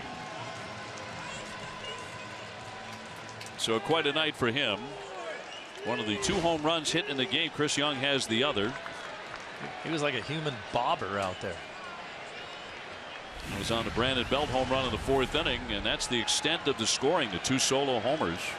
We go to the last half of the 8th inning. Williamson swings a high fly ball into left field, racing back Young, heading back all the way to the wall. He is there. He leaps up. He can't get it. It is gone.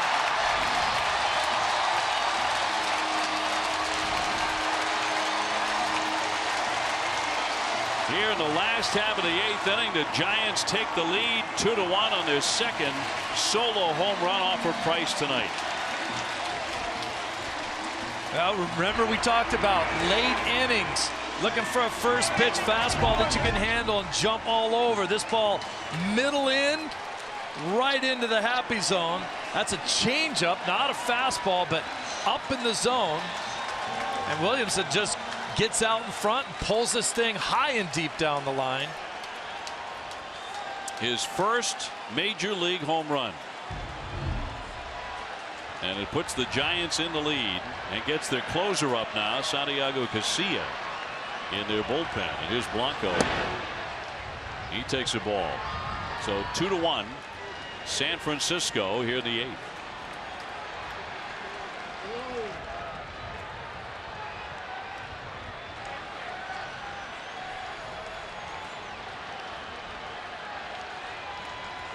Pitch number 100 now for Price, and that's in there for a strike. Blanco batting for the first time in the 9 spot. We're going to start to see a little action now in the Red Sox pen and also in the Giants pen. And Tazawa about to start warming up down the right field line. But again, their bullpen, as he bunts and drags it foul, their bullpen has blown their last 5 save opportunities. Wow. It's ugly.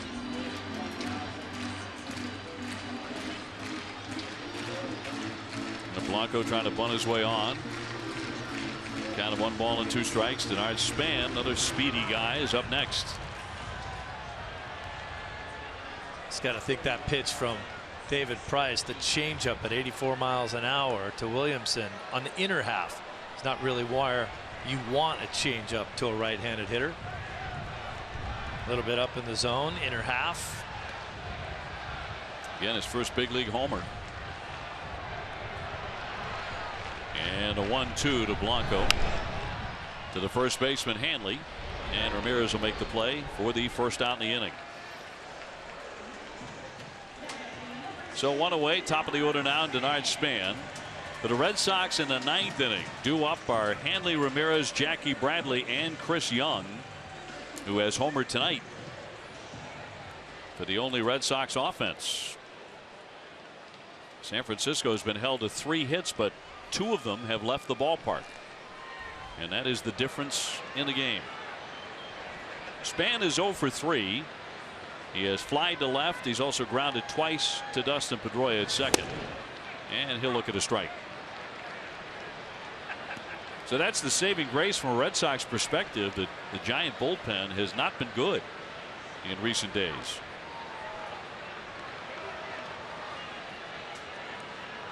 Now the Red Sox will have 1 inning to do something about it. Casilla worked 2 innings last night. So we'll see how effective he winds up being.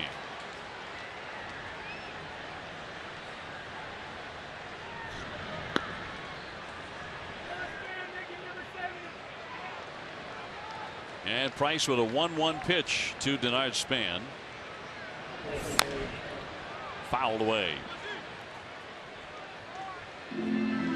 You can get expert emergency care without leaving the ballpark at the Beth Israel Deaconess Medical Center First Aid Station in Fenway, behind Section 12 on the lower concourse. Visit bidmc.org.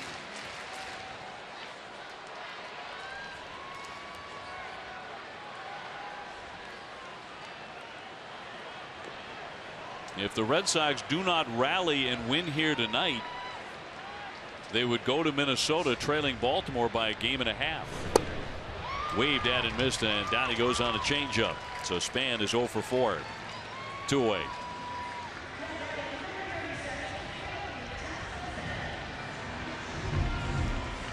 Check out this pitch. You see where Vasquez wants that ball down in the zone. That's right where he gets it. And I'll tell you, notwithstanding those 2 home run balls, Price has been outstanding tonight. You can't argue with the effort that he's given you. Great location. We haven't seen the velocity up around 94 or 95 much. Get toward the alley in right center, but Jackie Bradley there to make the grab, and that is out number 3. A home run cost him though in this inning. We'll see how much. We go to the 9th, 2-1 San Francisco.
Xfinity, San Francisco taking a 2-1 lead into the 9th inning.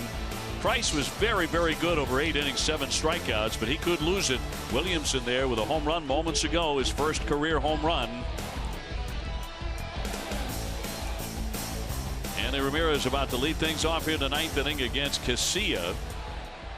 Santiago Casilla, their closer.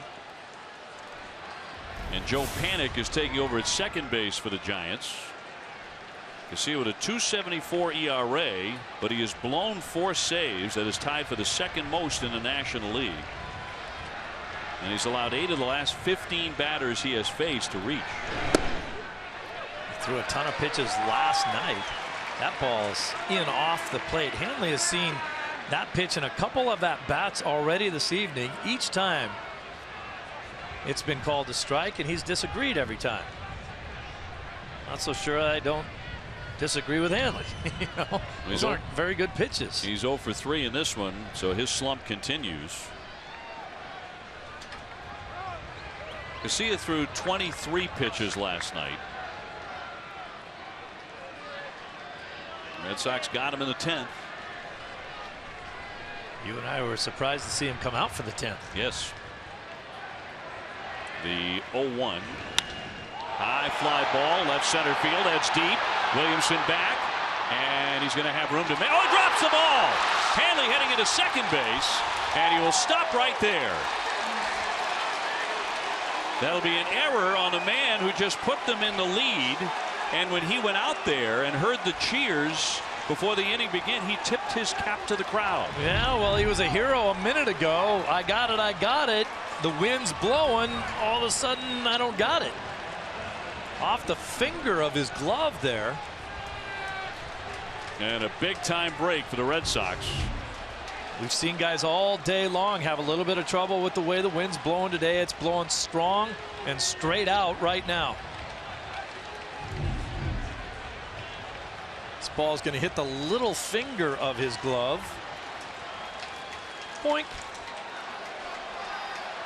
You think that had anything to do with the wind? I don't think so.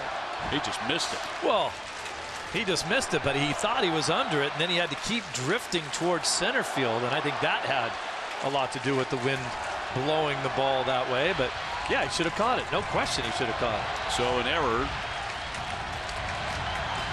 And the Red Sox have the tying run at second with nobody out here in the ninth inning, and Jackie Bradley, the batter. He is 0 for 3. They get Lopez going in their bullpen. David Ortiz is available to hit as Jackie takes a ball. Not necessarily a great spot in the order to have Ortiz hit. You'd like to see him be able to grab a bat and come up there. He's getting ready. But you're right. You get Jackie here swinging a good bat, and Chris Young behind him was swinging a better bat. Although Young is a right-hand hitter, of course. So we'll see what they do. Young has been so hot. And Casilla with the 1-0. Not to be made. I think that's the third time this season the Red Sox have had that happen on their behalf. An outfielder dropping what looked to be a routine fly ball, or at least an average effort kind of fly ball. The 1-0, and that's in there for a strike, and a generous call from Tim Timmons. You can go from being a hero to a goat in a couple pitches in this game, can you? Of course, Hanley's got to be able to score to make that an issue for this Giants team. Nobody out. 2-1 the Giants. Young on deck in the ninth, and a breaking ball in there for a strike. So now Jackie behind in the count. At the very least has to find a way to get Ramirez over to third base. Yes. Get up on the plate, look to hook something to the right side.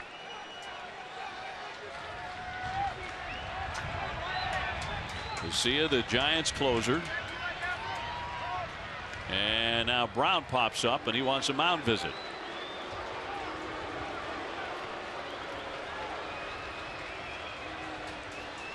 Situation as a hitter here for Jackie Bradley, just shorten up a little bit. Do your job by getting the ball to the right side.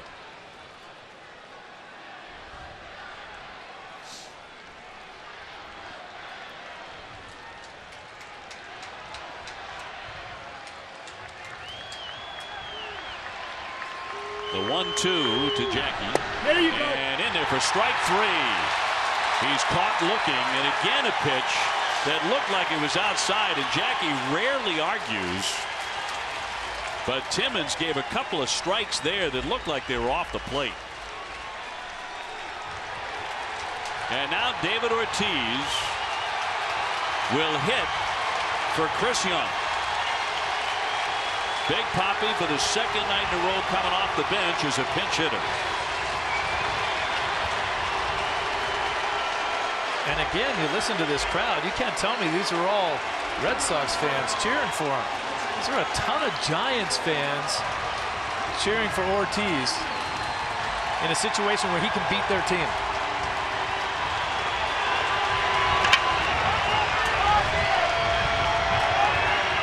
Young tonight with a home run and a single, but he steps aside. And here comes Bochy. He has a lefty ready, and Javi Lopez. Jackie Bradley, I think, had a beef on this last one.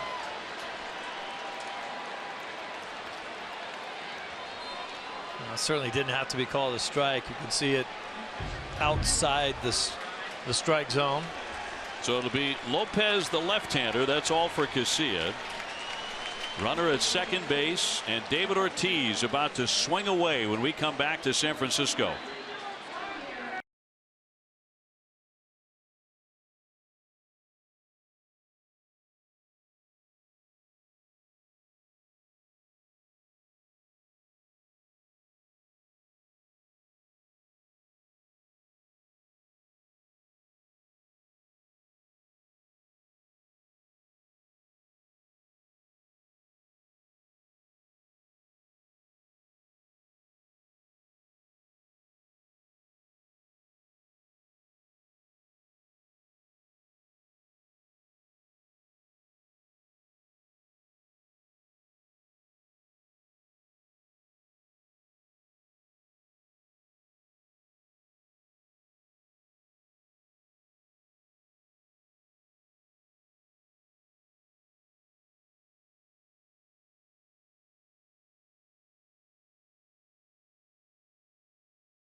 friend Javi Lopez, the left-hander.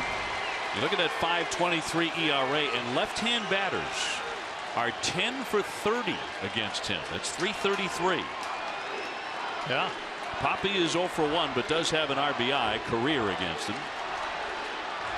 Andy Ramirez at second base, 1 down here in the 9th inning. Red Sox trailing 2-1. And Ortiz for the second night in a row coming off the bench. And the first pitch in there for strike 1. You know, Dave, it's not like Hanley Ramirez is the slowest guy in the world out there at second base, but at what point might you consider pinch running for him so that run can score? A guy like Castillo with better speed, maybe Hernandez, one of those guys.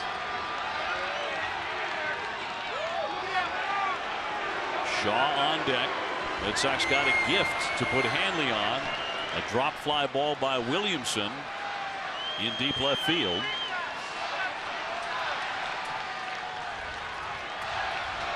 So the tying run aboard, and the 0-1.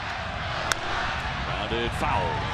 The other thought there, OB, too, is that if Big Poppy gets a hit or hits a double and that run scores, you may need to run for him. We know part of the reason why he's not playing is because those feet are barking at him a little bit.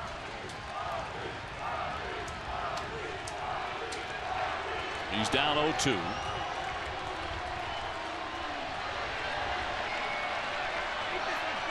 And Lopez deals, and that'll miss.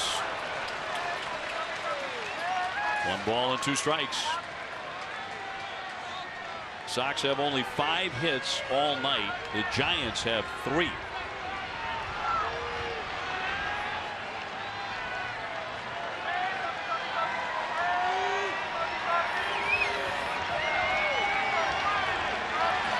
Ramirez leading off second with 1 away. And a 1-2. Even now, 2 balls, 2 strikes.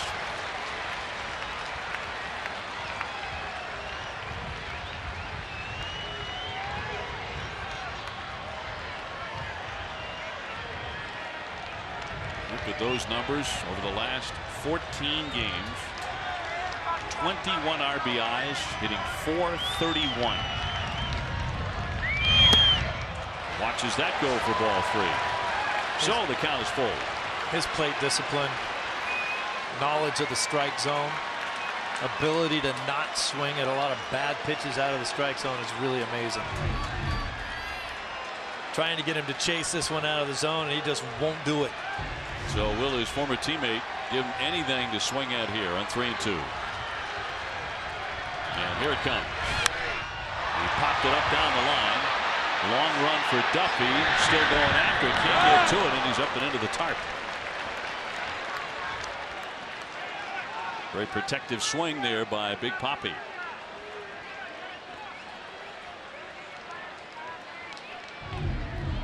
Duffy's got a long way to go with that shift on, and then just finds himself up and onto the tarp. Now you got to run over the bullpen mound and the 2 makeshift home plates down there and try to figure out where you are after that. Well, we're at 3-2 and 1 down, and the tying run at second base, and that's going to be outside for ball 4. So Ortiz takes a walk. That'll put him on at first and second. For the slumping Travis Shaw, who really needs something good to happen. They're going to run for David. And that'll be Rusney Castillo to run for him. Representing the go-ahead run. So 2 on, 1 out. Shaw has only been up to the plate once tonight since he came into the game, and he flied out to center field on 1 pitch. And he's 2 for his last 17. Good time to bust out. And he'll take a strike. Man, those are some filthy pitches.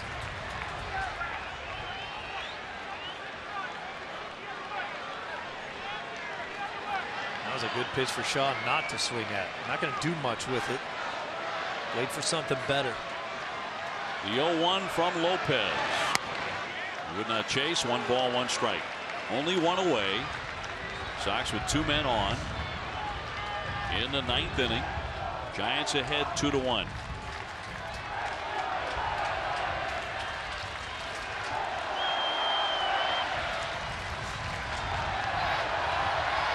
Here comes the 1-1 from the southpaw. Grounded foul. John told me that he spent a lot of his career against left-handed hitters trying to hit that slider away from him the other way. He didn't have a lot of success. So when he really started hitting the ball well against lefties is when he'd get up on the plate a little bit more and try to pull that slider, even if it was away for him. Try to hit it before it break. Vasquez on deck.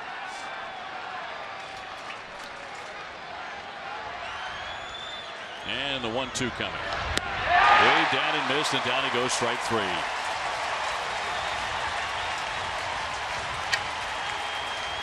And now another struggling Red Sox hitter in Vasquez. Giants are getting back-to-back guys in a slump. And here comes Bochy again. Bochy does play matchups as well as any manager in the game. Lefty, righty, righty, lefty. Going to bring on a right-hander for Vasquez, who is hitless tonight. That'll be Hunter Strickland, the hard-throwing righty. They're going to take the break as well. Red Sox with 2 on, but 2 outs. Back with more in a moment.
Marco Hernandez is about to hit for Vasquez with runners at first and second. Price is still in the game, of course. He has not been lifted.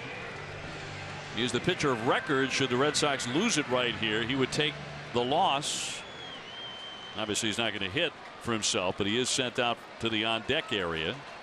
Sandy Leon now is going to replace him as the on deck batter, and Strickland is the pitcher. He's 2-0 with a 1.98 ERA in his last 17 relief appearances. He's been tough. And Marco Hernandez batting with runners at first and second, 2 down in the 9th, and the Red Sox down by a run. And a ground ball to Crawford. He flips it on to second, and that does it. 1 pitch, and that's the ball game. 2-1 the final. San Francisco earns a split of this 2-game series. Red Sox fall 2-1, held to just 5 hits tonight. And Price, a tough luck loser. He pitched very, very well. The game took just 2 hours and 45 minutes. And the Red Sox are now on to Minnesota. So the Red Sox leaving 7 men on base, and TC 2 men in the end in the 9th inning, stranded at first and second.